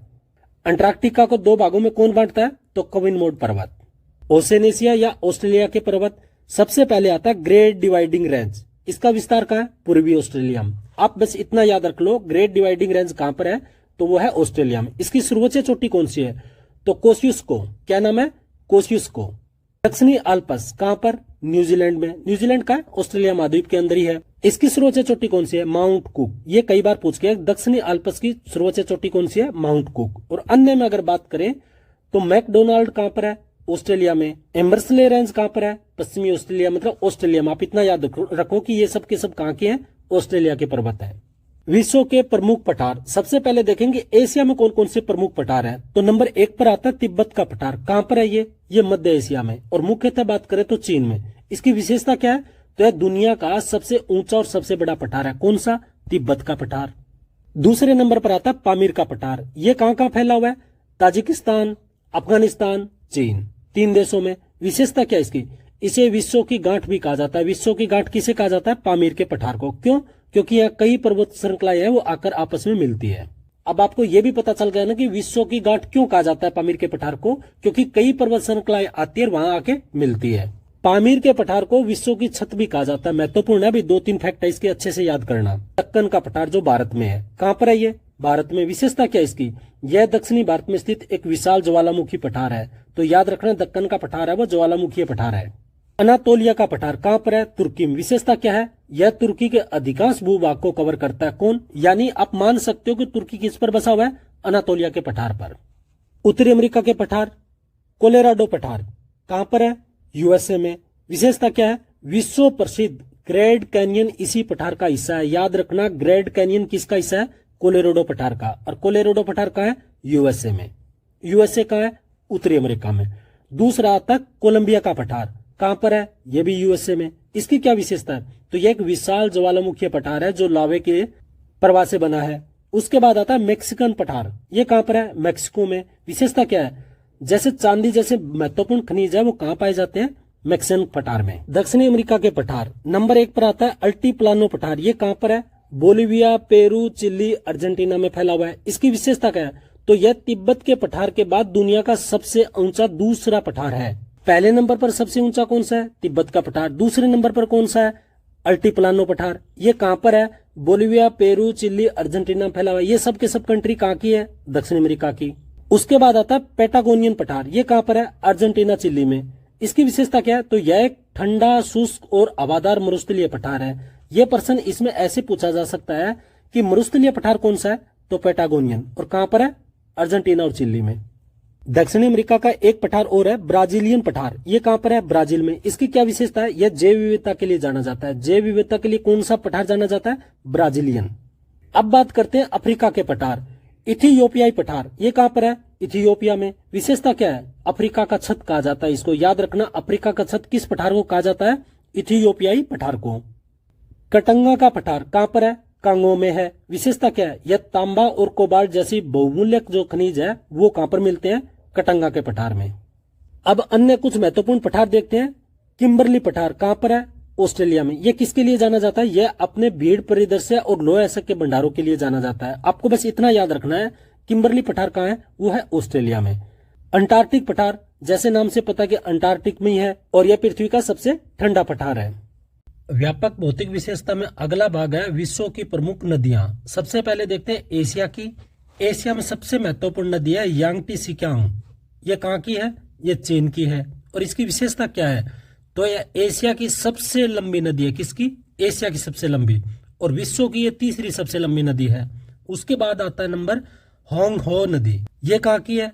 चीन की। इसकी क्या विशेषता है? तो यह नदी अपने साथ पीले रंग का अवसाद लेकर आती है, यानी इसके साथ बह के क्या आता है? पीले रंग का अवसाद आता है, अतः इसे पीली नदी भी कहा जाता है। इस नदी में बाढ़ बहुत आती है और बाढ़ अधिक आने के कारण इसको क्या कहा जाता है? तो चीन का शोक कहा जाता है। तो किस नदी को चीन का शोक कहा जाता है? होंग हो नदी को। नेक्स्ट नदी है आमूर नदी। आमूर नदी किस देश में बहती है? तो चीन और रूस में। और इसकी विशेषता क्या है? तो यह चीन और रूस के बीच में सीमा बनाती है। कौन सी नदी बनाती है? आमूर नदी। अन्य नदियों की बात करें तो इरावदी नदी। इरावदी नदी कहाँ की है? म्यांमार की। इसको म्यांमार का जीवन रेखा भी कहा जाता है इरावदी नदी को। गंगा नदी, इसका उद्गम कहाँ है? गंगोत्री ग्लेशियर। गंगोत्री ग्लेशियर कहाँ है? उत्तराखंड में। ब्रह्मपुत्र नदी, इसका उद्गम स्थल कहाँ है? मानसरोवर झील। और मानसरोवर झील कहाँ है? तिब्बत में। सिंधु नदी, सिंधु नदी का उद्गम स्थल कहाँ है? कैलाश पर्वत, और ये भी कहाँ है? तिब्बत में। अफ्रीका। अब देखते हैं अफ्रीका महाद्वीप की नदी। तो उसमें सबसे पहले नाम आता है नील नदी। यह 11 देशों से होकर बहती है। उनमें प्रमुख देश कौन कौन से? सूडान हो गया, मिस्र हो गया, युगांडा। और विश्व की सबसे लंबी नदी है कौन? नील नदी। ये फैक्ट अच्छे से आप जानिए। और विशेषता क्या इसकी? इस नदी पर आसमान बांध बना हुआ है, और यह आसमान बांध कहाँ है? मिस्र में। और नील नदी को मिस्र का वरदान भी कहा जाता है। तो ये 4-5 बात है नील नदी से संबंधित जो आपको याद करने हैं। लिम्पोपो नदी। लिम्पोपो नदी किन देश में बहती है? तो दक्षिण अफ्रीका और जिम्बाब्वे में। इसकी क्या विशेषता है? तो यह नदी मकर रेखा को 2 बार काटती है। किसको? मकर रेखा को। मकर रेखा को 2 बार कौन सी नदी काटती है? तो लिम्पोपो नदी। लिम्पोपो नदी किस महाद्वीप में? अफ्रीका में। अफ्रीका किन देशों में बहती है? तो दक्षिण अफ्रीका और जिम्बाब्वे। उसके बाद आता कांगो जायरे नदी। कांगो बोल दो या जायरे बोल दो। यह भूमध्य रेखा को 2 बार काटती है। सबसे महत्वपूर्ण फैक्ट है, भूमध्य रेखा को 2 बार कौन सी नदी काटती है? तो कांगो या जायरे। और मकर रेखा को 2 बार कौन काटती है? लिम्पोपो नदी। और दोनों के दोनों कहाँ की है? अफ्रीका महाद्वीप की। उत्तरी अमेरिका महाद्वीप से संबंधित नदी कौन सी? कोलंबिया नदी। किस देश में बहती है? कनाडा और यूएसए में। विशेषता क्या है इसकी? तो विश्व का सबसे बड़ा कंक्रीट बांध कौन सा? ग्रैंड कुली। इसी नदी पर है, जो कहां पर है? यूएसए में। मिसिसिपी नदी, ये किस देश में बहती है? यूएसए में।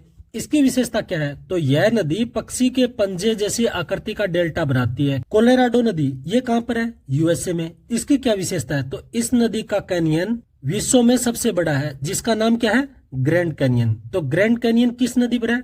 कोलोराडो नदी पर। कहां पर? यूएसए में। उबर और डेविस बांध, ये दोनों किस पर है? तो ये कोलोराडो नदी पर। उत्तरी अमेरिका महाद्वीप की अन्य नदियां कौन कौन सी है जो आपको याद करना है? यूकॉन नदी, ये कहां पर है? कनाडा में। मैकेंजी नदी, कनाडा में। सेंट लॉरेंस नदी, ये कहां पर है? यूएसए में। और इसकी विशेषता क्या है? यह विश्व का सबसे बड़ा जवार नदमुख बनाती है, यानी एस्चुरी बनाती है। और अडसन नदी कहां है? यूएसए में। अब बात करते हैं दक्षिण अमेरिका महाद्वीप से संबंधित नदियां। अमेजन नदी, ये किन किन देशों से बहती है? Peru, Colombia, Ecuador, Brazil. और इसका उद्गम स्थल कहां से है? एंडीज पर्वत से। जल बहाव की दृष्टि से याद रखना, जल बहाव की दृष्टि से यह विश्व की सबसे बड़ी नदी है। और सबसे लंबी नदी कौन सी है लंबाई में? तो वह नील नदी। यह नील नदी के बाद दूसरी सबसे बड़ी लंबी भी है। पराना नदी, पराना नदी कहां है? ब्राजील में। इसकी क्या विशेषता है? यह दक्षिणी अमेरिका की दूसरी सबसे बड़ी लंबी नदी है। इतना जानना जरूर नहीं है, लेकिन आपको यह पता होना चाहिए कि पराना नदी कहां है? ब्राजील में। ओरोनिको नदी कहां पर है? वेनेजुला में। वेनेजुला से संबंधित फैक्ट आप याद कर लो, क्योंकि हो सकता है ये काफी हाईलाइट रहा है जब से इनके राष्ट्रपति को अमेरिका ने उठाया तब के बाद। इसकी विशेषता क्या है ओरोनिको नदी की? इसकी सहायक नदी कोरोनी है, जिस पर विश्व का सबसे ऊंचा जलप्रपात एंजिल जलप्रपात बना हुआ है। तो एंजिल जलप्रपात किस पर है? कैरोना नदी पर। परागवे उरगवे नदी कहां पर है? तो ब्राजील में। यूरोप महाद्वीप से संबंधित नदियां। डेन्यूब, इसका उद्गम स्थल कहां है? ब्लैक फॉरेस्ट पर्वत। ये कहां पर है? जर्मनी में। ये किन किन देशों से होकर बहती है? Germany, Austria, Slovakia, Hungary, Serbia और रोमानिया में। इसकी विशेषता क्या है ये जानना जरूरी है। यह यूरोप की सर्वाधिक देशों से गुजरने वाली नदी है। कौन सी? डेन्यूब नदी। अब बारी आती है राइन नदी की। इसका उद्गम स्थल कहां है? आल्प्स पर्वत। और आल्प्स पर्वत कहां है? स्विट्जरलैंड में। इसकी विशेषता क्या है? यह भ्रंश घाटी में बहने वाली विश्व की सबसे लंबी नदी है। तो भ्रंश घाटी में सबसे लंबी बहने वाली नदी कौन सी है? राइन नदी। राइन नदी विश्व की सबसे व्यस्तम व्यापारिक नदी है। वोल्गा नदी, वोल्गा नदी किस देश में बहती है? रूस में। इसकी विशेषता क्या है? तो यह यूरोप की सबसे लंबी नदी है। यूरोप की सबसे लंबी नदी कौन सी है? वोल्गा नदी। विशेषता क्या है इसकी? यह यूरोप और एशिया की सीमा का निर्धारण करता है। तो यूरोप और एशिया का सीमा का निर्धारण कौन करता है? वोल्गा नदी। अन्य नदियों में यूरोप के बारे में बात करें तो डोन व नीपर नदी का रूस की। याद रखना डोन कई बार सुमेलित करने में आ गया। डोन नदी किसकी है? रूस की। सीन नदी फ्रांस की। पो नदी इटली की, और इटली की गंगा भी इसे कहा जाता है, किसको? पो नदी को। टेम्स नदी, टेम्स नदी का है? इंग्लैंड में, और लंदन इसी के तट पर बसा हुआ है, किसके? टेम्स नदी के। विश्व के प्रमुख घास के मैदान, विश्व के प्रमुख घास के मैदानों को मुख्य रूप से दो श्रेणियों में बांटा गया। कौन कौन से में? उष्णकटिबंधीय और शीतोष्णकटिबंधीय। उष्णकटिबंधीय कौन से होते हैं? ये भूमध्य के रेखा के आसपास पाए जाते हैं। यहाँ घास लंबी होती है और मोटी होती है, और सामान्य ये सवाना कहा जाता है इन घास को। शीतोष्ण कटिबंधीय घास कौन से होते हैं? ये मध्य अक्षांशीय क्षेत्र में महाद्वीपों के आंतरिक भागों में पाए जाते हैं। यहाँ की घास छोटी और पौष्टिक होती है, और ये पशुपालन के लिए काफी उपयुक्त होती है। सामान्यतः इसको क्या कहा जाता है? स्टेपी। जो मोटे मोटे श्रेणी के रूप में आप देखोगे ना, तो उष्ण कटिबंधीय घास है उनको लगभग क्या कहा जाता है? सवाना। और शीतोष्ण कटिबंधीय घास को क्या कहा जाता है? स्टेपी। अफ्रीका महाद्वीप के घास के मैदान देखते हैं, सवाना। ये किस प्रकार का है? उष्ण कटिबंधीय, जो अभी हमने बात की। इसका विस्तार कहाँ है? Sudan, Kenya, Tanzania. उसके बाद में आता है वेल्ड। वेल्ड किस प्रकार का? शीतोष्ण कटिबंधीय। याद रखना अफ्रीका में है दोनों, एक सवाना है वो उष्ण कटिबंधीय, जबकि वेल्ड किसका है? ये शीतोष्ण कटिबंधीय है। और इसका विस्तार कहाँ है? दक्षिणी अफ्रीका। याद रखना दक्षिणी अफ्रीका है ये। पार्कलैंड, ये किस प्रकार का है? उष्ण कटिबंधीय। ये कहाँ है? अफ्रीका महाद्वीप में ही। दक्षिणी अमेरिका के घास के मैदान, लानोस, किस प्रकार का है? उष्ण कटिबंधीय। इसका विस्तार कहाँ है? वेनेजुला और कोलंबिया में। कंपास उष्ण कटिबंधीय है, विस्तार ब्राजील। पंपास शीतोष्ण कटिबंधीय है, विस्तार अर्जेंटीना, उरुग्वे और ब्राजील। याद रखो इस बात को कि कंपास कैसे शुरू होता है ना, कंपास ये ब्राजील में है, उष्ण कटिबंधीय है। पै से संबंधित पंपास ये अर्जेंटीना, उरुग्वे और ब्राजील में है, लेकिन ये क्या है? शीतोष्ण कटिबंधीय। सेलवास, यहां से पर्सन बढ़ना ही बढ़ना है। इसकी विशेषता क्या है? यह विषुवत रेखा के आसपास पाया जाता है, मुख्यतः अमेजन नदी के बेसिन में। उत्तरी अमेरिका महाद्वीप के घास के मैदान, प्रेरी, ये किस प्रकार का है? शीतोष्ण कटिबंधीय है, विस्तार यूएसए और कनाडा में। विशेषता क्या है? यह गेहूं उत्पादन के लिए विश्व प्रसिद्ध है। प्रेरी है वो जो घास का मैदान विश्व प्रसिद्ध है गेहूं उत्पादन के लिए। यूरोप और एशिया महाद्वीप के घास के मैदान, स्टेपी, किस प्रकार का है? शीतोष्ण कटिबंधीय है। और कहां पर फैला हुआ है ये? यूरेशिया। यूरेशिया कौन से क्षेत्र को बोलते हैं? तो पूर्वी यूरोप और मध्य एशिया को। और पुस्ताज, ये किस प्रकार का है? शीतोष्ण कटिबंधीय घास का मैदान है। और कहां पर है ये? हंगरी। ऑस्ट्रेलिया या ओशिनिसिया, उसमें आता है डाउन्स। डाउन्स किस प्रकार का घास का मैदान है? शीतोष्ण कटिबंधीय है। कहां पर फैला हुआ है? ऑस्ट्रेलिया में। कैटरबरी किस प्रकार का है? शीतोष्ण कटिबंधीय है। कहां पर पाया जाएगा? न्यूजीलैंड में। अब अगला भाग है इसका, विश्व के प्रमुख मरुस्थल। पहले तो जानिए मरुस्थल बोलते किसे? मरुस्थल का अर्थ केवल गर्म रेत नहीं होता। भूगोल के अनुसार पृथ्वी पर वह कोई भी क्षेत्र जहां वार्षिक वर्षा 25 सेंटीमीटर से कम हो उसे मरुस्थल कहा जाता है। तो याद रखना सबसे अच्छी डेफिनेशन इसकी यही है कि मरुस्थल किसे कहा जाता है? जहां भी वर्षा 25 सेंटीमीटर से कम होती है उसे मरुस्थल क्षेत्र कहा जाता है। इसका विस्तार कहाँ है?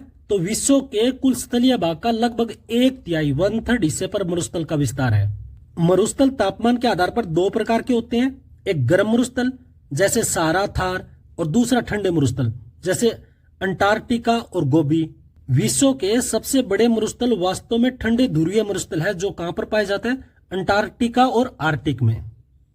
अफ्रीका महाद्वीप के प्रमुख मरुस्थल, अफ्रीका में दुनिया के सबसे प्रसिद्ध और विशाल गर्म मरुस्थल स्थित है। उनमें एक का नाम है सहारा मरुस्थल। आइए जानते हैं सहारा मरुस्थल के बारे में। इसकी स्थिति का है तो ये उत्तरी अफ्रीका में है, और सहारा का विस्तार 11 देशों में। कौन कौन से हैं? अल्जीरिया, चाड, मिस्र, Libya, Mali, Mauritania, Morocco, Niger, Sudan, Tunisia और पश्चिमी सहारा। यह विश्व का सबसे बड़ा गर्म मरुस्थल है। कौन सा? सहारा मरुस्थल, जहां पर 51-52 टेम्परेचर भी पहुंच जाता है। क्षेत्रफल की बात करें तो लगभग पूरे भारत के आकार से 2.5 गुना बड़ा है। इसमें कुछ भौगोलिक शब्दावलियां हैं, जैसे सहारा के रेतीले मरुस्थल को अरग कहा जाता है, कंकरीले मरुस्थल को रेग कहा जाता है, और चट्टानी मरुस्थल को अमादा कहा जाता है। ये तीनों फैक्ट है वो याद कर लेना, क्योंकि ये सुमेलित करना आ सकता है। अफ्रीका की सबसे बड़ी झील चाड झील इसी मरुस्थल के दक्षिण भाग में स्थित है। कौन सी? चाड झील। कालाहारी मरुस्थल, इसकी स्थिति कहाँ है?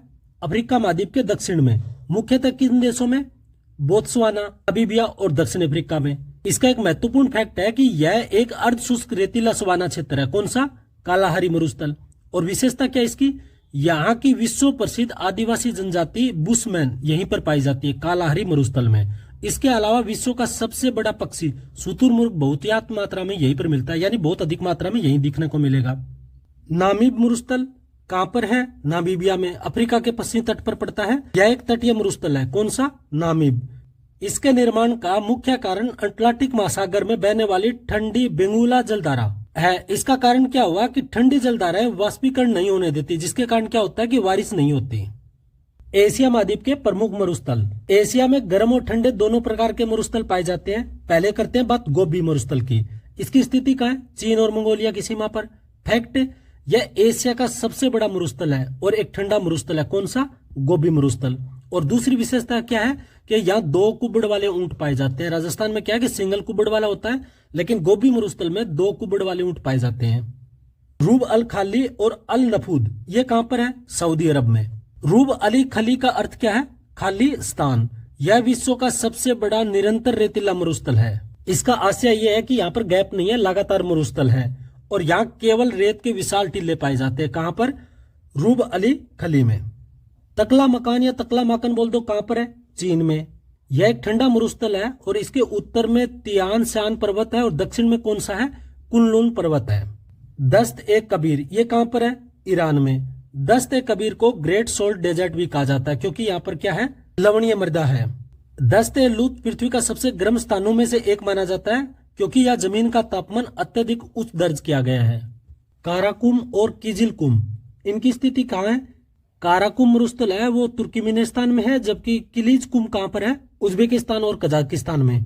काराकुम का अर्थ है काली रेत और किजिलकुम का अर्थ है लाल रेत। थार मरुस्थल, इसकी स्थिति आप सबको पता ही है। भारत में कहां कहां? राजस्थान में है, गुजरात में, पंजाब में और हरियाणा में, और ये पाकिस्तान में भी है। इसे ग्रेट इंडियन डेजर्ट भी कहा जाता है। किसको? थार मरुस्थल को। क्षेत्रफल के हिसाब से भले ही यह विश्व का 17वां सबसे बड़ा मरुस्थल है, लेकिन यह विश्व का सर्वाधिक जनसंख्या घनत्व और सर्वाधिक जैव विविधता वाला मरुस्थल है। उत्तरी अमेरिका, दक्षिण अमेरिका और ऑस्ट्रेलिया के मरुस्थल। उत्तरी अमेरिका के प्रमुख मरुस्थल। यहाँ पर मरुस्थल मुख्य रूप से यूएसए और मेक्सिको की सीमा पर है। सबसे पहले आता है इसमें मोजावे मरुस्थल। ये कहां पर है?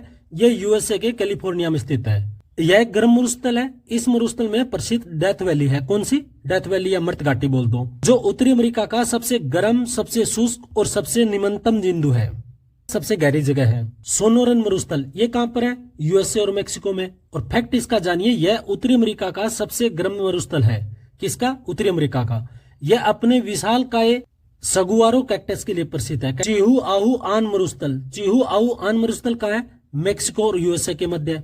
यह उत्तरी अमेरिका का सबसे बड़ा मरुस्थल है। तो उत्तरी अमेरिका महाद्वीप का सबसे बड़ा मरुस्थल कौन सा है? चिहु आहू यान मरुस्थल।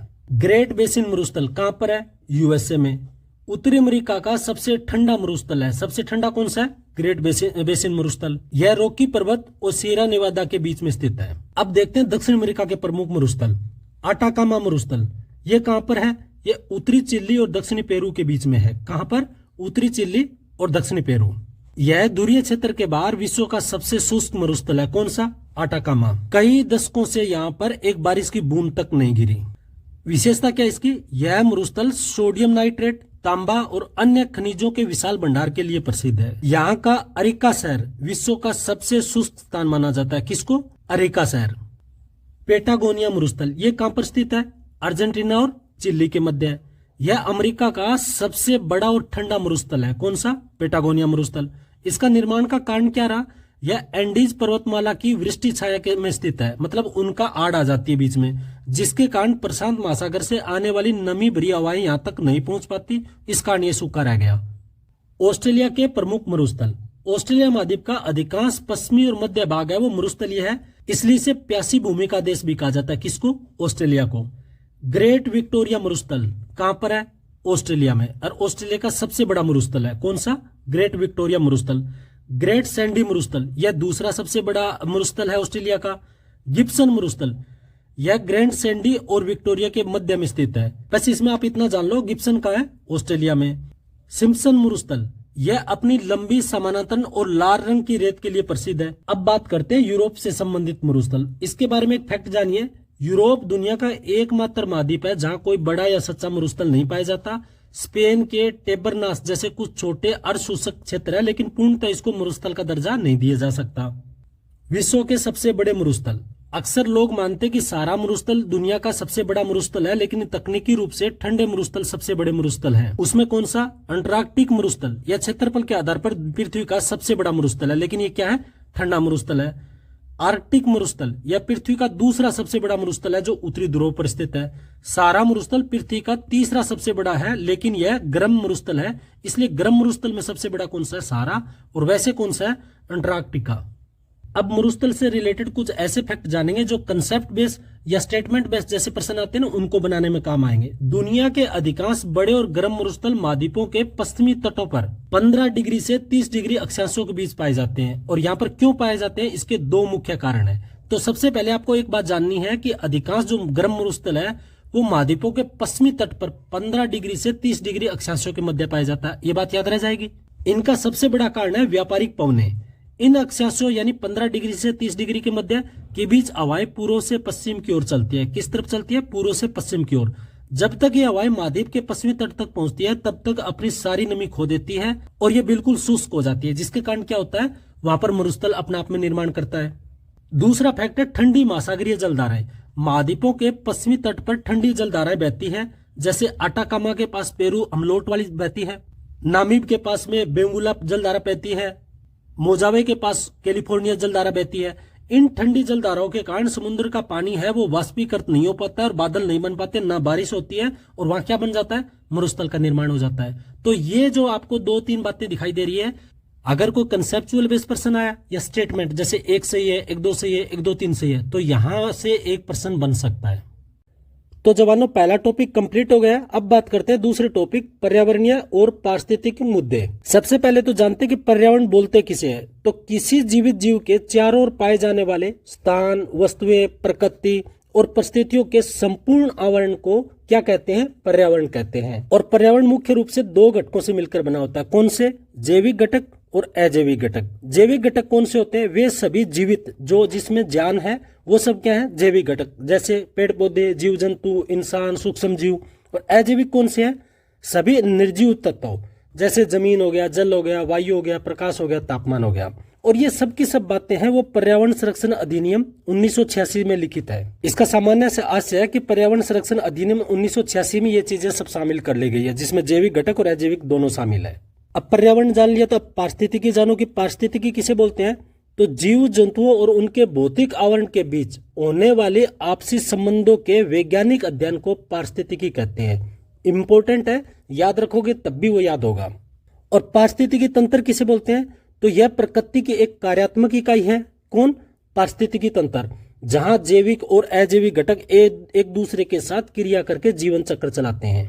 उस पूरी प्रणाली को पारिस्थितिकी तंत्र कहा जाता है। जैसे एक छोटा सा तालाब मान लो या एक विशाल जंगल मान लो। ये तो हो गया पर्यावरण और पारिस्थितिकी का सामान्य परिचय। हमें तैयार करना है पर्यावरणीय और पारिस्थितिकी मुद्दे। तो मुद्दे कौन कौन से हैं? जैसे ग्लोबल वार्मिंग, जलवायु परिवर्तन, ओजोन परत का क्षरण, अम्लीय वर्षा, मरुस्थलीकरण और जल प्रदूषण, जिसे क्या बोलते हैं? सुपोषण। यहां से प्रश्न आपको डायरेक्ट देखने को मिलेंगे इस 4-5 टॉपिक में। तो इन मुद्दों में सबसे पहले लेते हैं ओजोन परत। ओजोन परत का सूत्र क्या है? O3। ये आप याद रखना। यह ऑक्सीजन के 3 परमाणुओं से मिलकर एक बनी गैस है और यह हल्के नीले रंग की और तीखी गंध वाली गैस है। ये इनके क्या है? फीचर्स हैं। किसके? ओजोन परत के। एक बात आती है, गुड ओजोन कौन सी और बैड ओजोन कौन सी है। तो गुड ओजोन जानो पहले कौन सी है। तो वायुमंडल में कुल 90% भाग समताप मंडल में होता है। किसका? ओजोन परत का।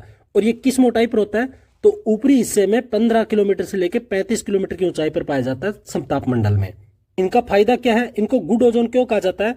तो यह सूर्य की हानिकारक पैराबैंगनी किरणों को रोककर पृथ्वी की रक्षा करती है। अब बात करते हैं बैड ओजोन की, जो बुरी ओजोन है। शेष 10% ओजोन वायुमंडल के सबसे निचली परत में पाई जाती है। कहां पर? क्षोभ मंडल में। जमीन के पास यह एक खतरनाक प्रदूषक और ग्रीन हाउस गैस का काम करती है, जो मानव स्वास्थ्य के लिए हानिकारक है। स्मोग या धुंध जो बनती है उनका एक मुख्य कारण है बैड ओजोन। ओजोन की खोज किसने की? तो फ्रांसीसी वैज्ञानिक फेब्री और बुइसन। आपको 2 नाम याद रखना, फेब्री और बुइसन। इन दोनों ने खोज की थी 1913 में। अच्छा, ओजोन को मापते किस में है? तो डोप्सन। इसकी इकाई क्या है? डोप्सन। ओजोन परत की मोटाई है वो किस में नापी जाती है? तो डोप्सन। एक सामान्य ओजोन परत की मोटाई कितनी होती है? तो 300 डीयू। डीयू क्या हो गया? डोप्सन यूनिट। ओजोन छिद्र एक महत्वपूर्ण ओजोन का फैक्ट है। सबसे पहला और सबसे बड़ा ओजोन का छिद्र है वो अंटार्कटिका में देखने को मिला है। अंटार्कटिका कहाँ है? उत्तरी ध्रुव, दक्षिणी ध्रुव में। और ओजोन छिद्र की खोज किसने की? तो 1985 में फोरमैन, गार्डियन और सैंकलिन, इन तीनों ने मिलकर ओजोन छिद्र की खोज की। ओजोन क्षरण के मुख्य कारण क्या क्या है? महत्वपूर्ण फैक्ट्स है। देखिए, ओजोन को नष्ट करने वाले पदार्थों को ओडीएस कहा जाता है। ओडीएस की फुल फॉर्म क्या है? Ozone depleting substance. दूसरा पॉइंट क्या है? क्लोरोफ्लोरोकार्बन, जिसको शॉर्ट में सीएफसी बोलते हैं, यह सबसे प्रमुख ओजोन क्षरणकारी गैस है और इसे क्या कहा जाता है? इसको फ्रियोन भी कहा जाता है। और इसका उपयोग मुख्यतः कहाँ होता है? तो फ्रिज में होता है, एसी में होता है, फोम उद्योग में होता है और एरोसोल स्प्रे में भी इसका प्रयोग किया जाता है। उसके बाद तीसरा पॉइंट है हेलोन्स। इनका उपयोग अग्निशमक उपकरणों में होता है और ये सीएफसी से भी अधिक विनाशकारी होती है। कौन सी? हेलोन्स। चौथा पॉइंट क्या है? कार्बन टेट्राक्लोराइड, जिसको शॉर्ट में क्या लिखते हैं? सीटीसी, और मेथाइल क्लोरोफॉर्म। इनका उपयोग किस में होता है? तो इसका सोलवेंट में होता है और सफाई उत्पादकों के रूप में औद्योगिक स्तर पर प्रयोग किया जाता है। और ये सब के सब क्या है? ओजोन क्षरण के मुख्य कारण है। ओजोन क्षरण के प्रमुख प्रभाव क्या क्या है? तो पहला है मानव स्वास्थ्य पर। पराबैंगनी किरणों से सीधे संपर्क में आने से त्वचा कैंसर, आंखों में मोतियाबिंद और प्रतिरक्षा प्रणाली का कमजोर होना। दूसरा है समुद्री पारिस्थितिकी पर। समुद्र में पाए जाने वाले फाइटोप्लैंक्टन नष्ट हो जाते हैं। तीसरा, ये समुद्री खाद्य श्रृंखला का आधार है। इनके नष्ट होने से मछलियां और अन्य जलीय जीव है मर जाते हैं। किसके? फाइटोप्लैंक्टन के। चौथा, कृषि और वनस्पतियों पर। पौधों की वृद्धि धीमी हो जाती है और इनके बीजों के डीएनए में परिवर्तन आ जाता है। किसके कारण? ओजोन परत के क्षरण होने के कारण। आइए अब देखते हैं ओजोन संरक्षण के लिए वैश्विक स्तर पर क्या क्या प्रयास किए गए। तो पहला है वियना कन्वेंशन, 1985 में हुआ था। यह ओजोन परत के संरक्षण के लिए विश्व का पहला बहुपक्षीय समझौता था। इसमें वैज्ञानिक शोध और जानकारी साझा करने का एक सहमति बनी थी। वियना कन्वेंशन कब हुआ? 1985 में। यह किससे रिलेटेड था? तो ओजोन परत के संरक्षण के लिए। दूसरा है मॉन्ट्रियल प्रोटोकॉल। यह कब हुआ? 1987 में। यह इतिहास का सबसे सफल पर्यावरण समझौता था। कौन सा? Montreal protocol. मॉन्ट्रियल प्रोटोकॉल का उद्देश्य क्या था? तो ओजोन को नष्ट करने वाले पदार्थों के उत्पादन और उपयोग को पूर्णतः समाप्त करना था। इस पर 16 सितंबर 1987 को साइन हुआ था और इसी के कारण 16 सितंबर को हम विश्व ओजोन दिवस मनाते हैं। इसीलिए महत्वपूर्ण है, आप याद रखना, विश्व ओजोन दिवस कब मनाते हैं? 16 सितंबर को। उसके बाद आता है किगाली संशोधन 2016। यह मॉन्ट्रियल प्रोटोकॉल में किया गया एक महत्वपूर्ण संशोधन है और इसका उद्देश्य है हाइड्रोफ्लोरोकार्बन। छठे पॉइंट में दिया एचएफसी ओजोन को डायरेक्ट नुकसान नहीं पहुंचाता, लेकिन ये एक बहुत शक्तिशाली ग्रीन हाउस गैस है जिसके कारण क्या होता है? ग्लोबल वार्मिंग बढ़ती है। अम्लीय वर्षा। अम्लीय वर्षा को सबसे पहले ये जानो कि बोलते किसे हैं? जब वायुमंडल में मौजूद प्रदूषक गैसें जैसे सल्फर और नाइट्रोजन के ऑक्साइड वायुमंडल की नमी के साथ रासायनिक प्रतिक्रिया करके अम्ल का निर्माण करती है, यानी एसिड का निर्माण करती है। और यह अम्ल वर्षा बर्फ या कोहरे के रूप में पृथ्वी पर गिरता है और उसी क्या कहते हैं? अम्लीय वर्षा कहते हैं। तो अम्लीय वर्षा में मुख्यतः गैस कौन सी शामिल है? सल्फर और नाइट्रोजन के ऑक्साइड। एक आता है पीएच मान। शुद्ध वर्षा का जल पीएच मान लगभग कितना होता है? 5.6, यानी प्राकृतिक रूप से हल्का सा क्या होता है? अम्लीय होता है। लेकिन जब वर्षा का जल पीएच मान 5.6 से कम होकर रह जाता तो उसे तकनीकी रूप से अम्लीय वर्षा कहते हैं। और अम्लीय वर्षा शब्द का सबसे पहले प्रयोग किसने किया? तो 1872 में रॉबर्ट एंगस स्मिथ। अम्लीय वर्षा के मुख्य कारण क्या क्या हैं? तो सबसे पहले हम जानते हैं कि अम्लीय वर्षा के लिए मुख्य दो गैसें हैं वो उत्तरदायी है। और पहली कौन सी है? सल्फर डाइऑक्साइड, जिसका शॉर्ट सूत्र क्या है? SO2। अम्लीय वर्षा में इसका सबसे बड़ा योगदान है किसका? SO2 का। लगभग कितना? 65 से 70%। और इसका स्रोत क्या है SO2 का? कोयला आधारित ताप विद्युत संयंत्र, तेल रिफाइनरी और कारखाने। SO2 की वो प्रक्रिया कौन सी है? तो SO2 वायुमंडल में ऑक्सीजन और जलवाष्प के साथ क्रिया करके सल्फ्यूरिक अम्ल बनाती है जो सबसे खतरनाक है। और सल्फ्यूरिक अम्ल का सूत्र क्या है? H2SO4। दूसरी गैस है नाइट्रोजन के ऑक्साइड, NOx।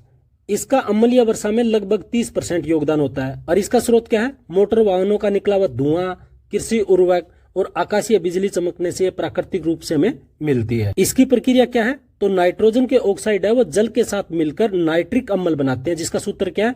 HNO3। अम्लीय वर्षा के विनाशकारी प्रभाव क्या क्या है वो देखते हैं। नंबर 1 पर है इमारतों और स्मारकों पर। अम्लीय वर्षा के कारण संगमरमर और चूना पत्थर से बने ऐतिहासिक इमारतें वो गलना शुरू हो जाती है। अम्ल जब कैल्शियम कार्बोनेट के साथ क्रिया करता है तो पत्थर पीला और कमजोर पड़ने लगता है, जिसे मार्बल कैंसर या स्टोन कैंसर भी कहा जाता है। इसके उदाहरण देखिए, आगरा का ताजमहल मथुरा तेल रिफाइनरी से निकलने वाला SO2 के कारण। इसके कारण क्या है, ताजमहल पर कुप्रभाव पड़ रहा है। जलीय जीवन पर यह क्या प्रभाव डालता है, जब अम्लीय वर्षा का पानी झीलों नदियों में जाता है तो पानी का पीएच स्तर है वो तेजी से गिर जाता है, जिसके कारण जलीय जीव है वो नष्ट होने शुरू हो जाते हैं।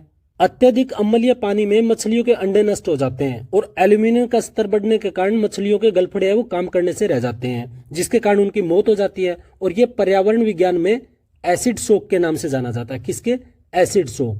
मृदा और कृषि पर क्या प्रभाव डालेगा, तो मिट्टी की अम्लता बढ़ने के कारण उनमें जरूरी पोषक तत्व जैसे कैल्शियम, मैग्नीशियम, पोटेशियम पानी के साथ है वो बहकर गहराई में चले जाते हैं, और जिसके कारण क्या कि पौधे को आवश्यक पोषक तत्व नहीं मिल पाते हैं। इससे क्या होगा, मिट्टी बंजर होने लग जाएगी, क्योंकि उत्पादन दर है वो धीरे धीरे कम होती जाएगी। मानव स्वास्थ्य पर भी प्रभाव पड़ेगा। हवा में तैरते हुए सल्फेट और नाइट्रेट के सूक्ष्म कण सांस के जरिए फेफड़े में चले जाते हैं, जिसके कारण अस्थमा, ब्रोंकाइटिस और हृदय रोग हो जाते हैं। जल प्रदूषण और सुपोषण। जल प्रदूषण मापने के कुछ वैज्ञानिक तरीके हैं, जिसमें एक आता है DO, डिसॉल्व्ड ऑक्सीजन। जल में घुली हुई ऑक्सीजन की वह मात्रा जो जलीय जीवों को श्वसन के लिए आवश्यक होती है। सामान्य और स्वच्छ जल में DO की मात्रा कितनी होती है, तो 8 मिलीग्राम प्रति लीटर। और ये अगर प्रति लीटर से कम हो जाए तो क्या होगा, तो जल है वो अत्यधिक प्रदूषित हो जाएगा, और उससे क्या होगा, मछलियां मरने लग जाएगी। तो कितनी होनी चाहिए, 8 मिलीग्राम प्रति लीटर। दूसरा आता है BOD, बायोलॉजिकल ऑक्सीजन डिमांड। पानी में मौजूद जैविक कचरे को नष्ट करने के लिए बैक्टीरिया को जितनी ऑक्सीजन की जरूरत पड़ती है उसे क्या बोलते हैं, BOD, बायोलॉजिकल ऑक्सीजन डिमांड। यदि किसी नदी या झील का BOD स्तर बहुत अधिक हो जाता है तो इसका सीधा सा मतलब क्या होता है कि जल है वो अत्यधिक प्रदूषित हो चुका है। प्रदूषण और BOD का संबंध है वो सीधा या समानुपाती बोल सकते हैं। अगला है COD। COD की फुल फॉर्म क्या है, केमिकल ऑक्सीजन डिमांड। यह BOD से भी बेहतर है और अत्यधिक सटीक पैमाना है। कौन सा, COD। यह पानी में मौजूद जैविक और अजैविक दोनों प्रकार के कचरे को नष्ट करने के लिए आवश्यक कुल ऑक्सीजन को मापता है। तो ये क्या है, सबसे ज्यादा सटीक। तो ये क्या है, सुमेलित करने आ जा सकते हैं। BOD, COD, इनकी फुल फॉर्म भी आ सकती है और इनकी मात्रा के हिसाब से भी पूछ सकते हैं। ठीक, आइए अब जानते हैं सुपोषण की पूरी प्रक्रिया। सुपोषण किसी भी झील या तालाब के प्राकृतिक रूप से बूढ़ा होने या नष्ट होने की प्रक्रिया है, जो मानव गतिविधियों से बहुत तेजी से हो जाता है। इसके कारण क्या है, जब कृषि क्षेत्रों में इस्तेमाल होने वाला रासायनिक उर्वरक मुख्यतः नाइट्रेट और फास्फेट बारिश के पानी के साथ बहकर झीलों या तालाबों में पहुंच जाता है, तो पानी के पोषक तत्वों की मात्रा है वो बहुत अधिक बढ़ जाती है, और इसे क्या कहते हैं, इसे सुपोषण कहते हैं। Algal Bloom. एल्गल ब्लूम क्या होता है, पोषक तत्वों की अत्यधिक मात्रा मिलने से पानी की सतह पर फाइटोप्लैंक्टन और शैवाल की बहुत तेजी से गति से बढ़ते हैं, और ये पूरी सतह को हरे रंग की चादर से ढक लेते हैं, और इसी को क्या बोलते हैं, एल्गल ब्लूम। अब इसके विनाशकारी प्रभाव देखिए। नंबर 1 कौन सा है, शैवाल की मोटी परत सूर्य के प्रकाश को पानी के अंदर जाने से रोक देती है, जिसके कारण इसका इम्पैक्ट क्या होता है कि जो जलीय जीव होते हैं न जलीय पौधे होते हैं वो क्या होते हैं, मर जाते हैं। जब ये शैवाल और पौधे मरते हैं तो बैक्टीरिया इन्हें सड़ाने के लिए बहुत सारी घुली हुई ऑक्सीजन का उपयोग करते हैं, और वो ऑक्सीजन का जब उपयोग करेंगे तो क्या होगा, ऑक्सीजन की भयंकर कमी के कारण मछलियां और अन्य जलीय जीव है वो घुटकर मर जाते हैं, और ऑक्सीजन विहीन क्षेत्र को क्या कहा जाता है, डेड जोन। तो एक सिंपल सी भाषा में बोलूं, ये डेड जोन क्रिएट करने में बहुत बड़े सहायक होते हैं। जैव आवर्धन। जैव आवर्धन क्या है, सबसे पहले तो ये जानिए, जब जल में कोई भी ऐसा जहरीला रसायन मिल जाता है जो नष्ट नहीं हो सकता, जैसे कौन से, DDT हो गया, पारा हो गया, तो वह जलीय खाद्य श्रृंखला में प्रवेश कर जाता है। जैसे जैसे यह रासायनिक खाद्य श्रृंखला में ऊपर बढ़ता है, इसकी सांद्रता और जहरीलापन है वो लगातार बढ़ता जाता है, और इसी प्रक्रिया को क्या कहा जाता है, जैव आवर्धन। देखो एकदम सरल भाषा में आपको बताया। इसका उदाहरण देखो आप, छोटी मछली, इसको बड़ी मछली ने खा लिया तो इससे इसमें गए वो बढ़ता जाएगा। इस बड़ी मछली को इंसान या पक्षी ने खा लिया तो इसमें उससे भी ज्यादा वो जहर बढ़ता जाएगा। तो यह है जैव आवर्धन। प्रदूषित जल और बाहरी धातुओं से होने वाले प्रमुख रोग कौन कौन से हैं? तो नंबर 1 पर देखो, पारा से क्या क्या होता है। तो पारा से प्रदूषित पानी पीने या संक्रमित मछलियां खाने से तंत्रिका तंत्र को नष्ट करने वाला मीन माता रोग हो जाता है। याद रखना कौन सा रोग होता है, मीनमाता रोग। यह रोग सबसे पहले जापान की मीनमाता खाड़ी में मछलियों के खाने से हुआ था, इसी कारण इसका नाम क्या पड़ गया, मीनमाता रोग। और ये किसके कारण होता है, पारे के प्रदूषित पानी से। दूसरा है कैंडियम, इसके प्रदूषण से इटाई इटाई या आउच आउच नामक रोग हो जाता है। और इसमें क्या होता है, इसमें हड्डियों और जोड़ों में भयंकर दर्द होता है और हड्डियां कमजोर होकर टूटने लग जाती है। किससे, कैंडियम से। नाइट्रेट, पीने के पानी में नाइट्रेट की अधिकता से बच्चों में ब्लू बेबी सिंड्रोम या मेथेमोग्लोबिनेमिया नाम का रोग हो जाता है। इससे क्या होता है, इससे नवजात शिशु के रक्त में ऑक्सीजन ले जाने की क्षमता कम हो जाती है और उसका शरीर कैसा हो जाता है, नीला पड़ जाता है। आर्सेनिक, भूजल में आर्सेनिक की अधिकता से ब्लैक फुट रोग और त्वचा कैंसर हो जाता है। और भारत में सर्वाधिक कहाँ देखने को मिलता है, पश्चिमी बंगाल, बिहार, गंगा ब्रह्मपुत्र बेसिन। फ्लोराइड, पानी में फ्लोराइड की अधिकता से फ्लोरोसिस नाम का रोग हो जाता है। इससे दांत पीले और धब्बेदार हो जाते हैं और हड्डियां है वो मुड़ जाती है। राजस्थान के संदर्भ में नागौर और अजमेर के बीच का क्षेत्र है, इस समस्या से सबसे ज्यादा ग्रसित है और इसको क्या कहा जाता है, कुब्बड़ पट्टी या बांका पट्टी। याद है, अच्छे से सुना भी होगा। तो ये टॉपिक क्या है, बहुत महत्वपूर्ण है। Global warming. ग्लोबल वार्मिंग क्या होता है, मानवीय गतिविधियों के कारण वायुमंडल में ग्रीन हाउस गैसों की मात्रा में होने वाली अप्रत्याशित वृद्धि के परिणाम स्वरूप पृथ्वी के वायुमंडल और महासागरों के औसत तापमान में निरंतर दीर्घकालिक वृद्धि को ग्लोबल वार्मिंग कहा जाता है। अब ग्लोबल वार्मिंग के कुछ टेक्निकल पॉइंट देखते हैं। ग्लोबल वार्मिंग मुख्य रूप से मात्रात्मक बदलाव है। क्या है, मात्रात्मक बदलाव है, क्योंकि इसमें सीधे तौर पर तापमान के बढ़ने को मापा जाता है। दूसरा पॉइंट है आईपीसीसी, इसकी फुल फॉर्म क्या है, intro governmental panel on climate change. IPCC क्या है, वैज्ञानिक मापदंडों के अनुसार ग्लोबल वार्मिंग की गणना पूर्व औद्योगिक काल 1850 से लेकर 1900 के आधार पर की जाती है। इस काल की तुलना में वर्तमान में पृथ्वी का तापमान कितना बढ़ गया है, तो लगभग 1.1 डिग्री से 1.2 डिग्री के लगभग बढ़ चुका है। अब समझते हैं ग्रीन हाउस प्रभाव। ग्लोबल वार्मिंग को समझने के लिए सबसे पहले हमें ग्रीन हाउस प्रभाव को समझना पड़ेगा। और ग्रीन हाउस प्रभाव क्या है, यह एक प्राकृतिक प्रक्रिया है। सूर्य से आने वाली लघु तरंगे पृथ्वी के वायुमंडल को पार करके गर्म कर देती है।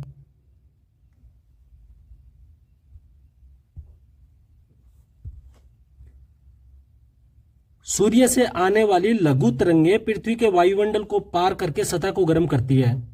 जब पृथ्वी ठंडी होती है तो वह इस ऊष्मा को दीर्घ तरंगों के रूप में वापस अंतरिक्ष में छोड़ देती है। किसको, लघु तरंगों को। तो आपको यहाँ ये जानना है कि लघु तरंगे के रूप में पृथ्वी पर आती है और जाती किसके रूप में, दीर्घ तरंगों के रूप में।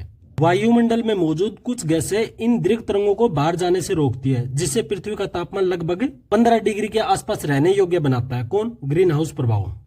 अब जितने भी फैक्ट हो गए वो एग्जाम के लिए बहुत इंपॉर्टेंट है। पहला देखिए, कार्बन डाइऑक्साइड, जिसका शॉर्ट क्या लिखते हैं हम, CO2। ग्लोबल वार्मिंग में इसका सर्वाधिक योगदान है, किसका, CO2 का। कितना परसेंट, 60%। सीधा सीधा प्रश्न पूछा जाता है कि ग्लोबल वार्मिंग में सबसे ज्यादा योगदान किसका है, तो कार्बन डाइऑक्साइड का। इसका स्रोत क्या है, तो जीवाश्म ईंधन, जैसे हम कोयला, पेट्रोलियम, प्राकृतिक गैस जलाते हैं वो। कटाई भी इसमें शामिल है, औद्योगिक उत्सर्जन भी इसमें शामिल है। दूसरा नंबर आता है मीथेन का। मीथेन का रासायनिक सूत्र क्या है, CH4। ग्लोबल वार्मिंग में इसका योगदान लगभग 20% है। कितना, 20%। किसका, मीथेन का। यह CO2 की तुलना में उष्मा सोखने में लगभग 20-30 गुना अधिक शक्तिशाली है। मीथेन बहुत शक्तिशाली होती है, किसको सोखने के लिए, उष्मा को। और मीथेन का स्रोत क्या है, धान के खेत हो गया, आर्द्र भूमि, जुगाली करने वाले पशु, डेमक, कोयले की खदानें, इन सब से क्या रिलीज होता है, मीथेन। धान का खेत के रूप में बहुत बार प्रश्न पूछा गया, इसलिए मैंने ये बात लिखी है यहाँ पर। तीसरे नंबर पर आता है क्लोरोफ्लोरोकार्बन, जिसका रासायनिक सूत्र है CFC। इसका योगदान लगभग 14% है और यह पूरी तरह किससे निर्मित है, मानव निर्मित है। और क्लोरोफ्लोरोकार्बन किससे रिलीज होता है, तो refrigerator, air conditioner, plastic foam, aerosol. आपने जाना सर्वाधिक योगदान किसका है ग्लोबल वार्मिंग में, CO2 का। दूसरे नंबर पर किसका है, मीथेन का। तीसरे नंबर पर किसका है, CFC यानी क्लोरोफ्लोरोकार्बन का। ग्लोबल वार्मिंग क्षमता, ग्लोबल वार्मिंग पोटेंशियल, इसको शॉर्ट में क्या बोलते हैं, GWP। GWD का अर्थ है कि कोई भी गैस CO2 की तुलना में कितनी अधिक ऊष्मा सोखती है। और इसका घटता क्रम क्या है, sulphur hexafluoride, CFC, nitrous oxide, methane, carbon dioxide. यहां नोट को जानना बहुत जरूरी है, CFC की उष्मा सोखने की क्षमता सर्वाधिक है, किसकी, सल्फर हेक्साफ्लोराइड की। लेकिन वायुमंडल में CO2 की मात्रा वो सर्वाधिक है, इसलिए मुख्य कारक किसको माना जाता है, CO2 की। लेकिन जो सबसे ज्यादा उष्मा सोखता कौन है, तो CF6। ग्लोबल वार्मिंग के विनाशकारी पारिस्थितिकी प्रभाव कौन कौन से देखते हैं। पहला, समुद्री जल स्तर में वृद्धि। जैसे जैसे गर्मी बढ़ेगी तो ग्लेशियर का क्या होगा, बर्फें पिघलेगी, जिसके कारण क्या होगा कि समुद्र तट के पास रहने वाले डूबेंगे, उसमें पानी का बढ़ाव होगा। दूसरा पॉइंट है प्रवाल विरंजन। समुद्र का तापमान बढ़ने से मूंगे की चट्टानें नष्ट होने लग जाती है। जैसे ऑस्ट्रेलिया का जो ग्रेट बैरियर रीफ है उसको नुकसान हो रहा है। अगला पॉइंट है महासागरीय अम्लीकरण। समुद्र वायुमंडल से अतिरिक्त CO2 सोख लेता है, जिससे उनका पानी अम्लीय हो रहा है, जो जलीय जीवों के लिए हानिकारक है। अगला पॉइंट दिया चरम मौसमी घटनाएं। एल नीनो का अधिक शक्तिशाली होना, बेमौसम भयंकर बाढ़, सूखा, चक्रवात, ये सब किसके कारण हो रहा है, ये ग्लोबल वार्मिंग के कारण। और आपको जानना जरूरी है कि इनके प्रभाव यानी इसको बढ़ाने के कौन कौन से तत्व हैं, उनको एक क्रम से सेट करके याद रखना। अब एग्जाम से रिलेटेड कुछ टर्मोलॉजी है, जैसे कार्बन फुटप्रिंट किसको बोलते हैं, किसी व्यक्ति, संस्था, देश द्वारा अपनी दैनिक गतिविधियों से वातावरण में छोड़ी गई कुल ग्रीन हाउस गैसों की मात्रा को क्या कहा जाता है, कार्बन फुटप्रिंट। कार्बन क्रेडिट, यह क्योटो प्रोटोकॉल जो 1997 से हुआ, उनसे एक अवधारणा निकली थी। इसमें होता क्या है, इसमें कार्बन को कम से कम रिलीज करने के लिए प्रमोट किया जाता है। उसके कारण क्या मिलता है, उसको क्रेडिट मिलता है। ये एक पहल है जिसके कारण कार्बन डाइऑक्साइड या ग्रीन हाउस गैस को कम से कम रिलीज किया जाए। एक टर्म आता है कार्बन सिंक। कार्बन सिंक क्या है, प्रकृति के वे भंडार जो CO2 को सोखते हैं। और ये कौन कौन से है, महासागर दुनिया का सबसे बड़े प्राकृतिक कार्बन सिंक है, और इसके बाद घने जंगल है।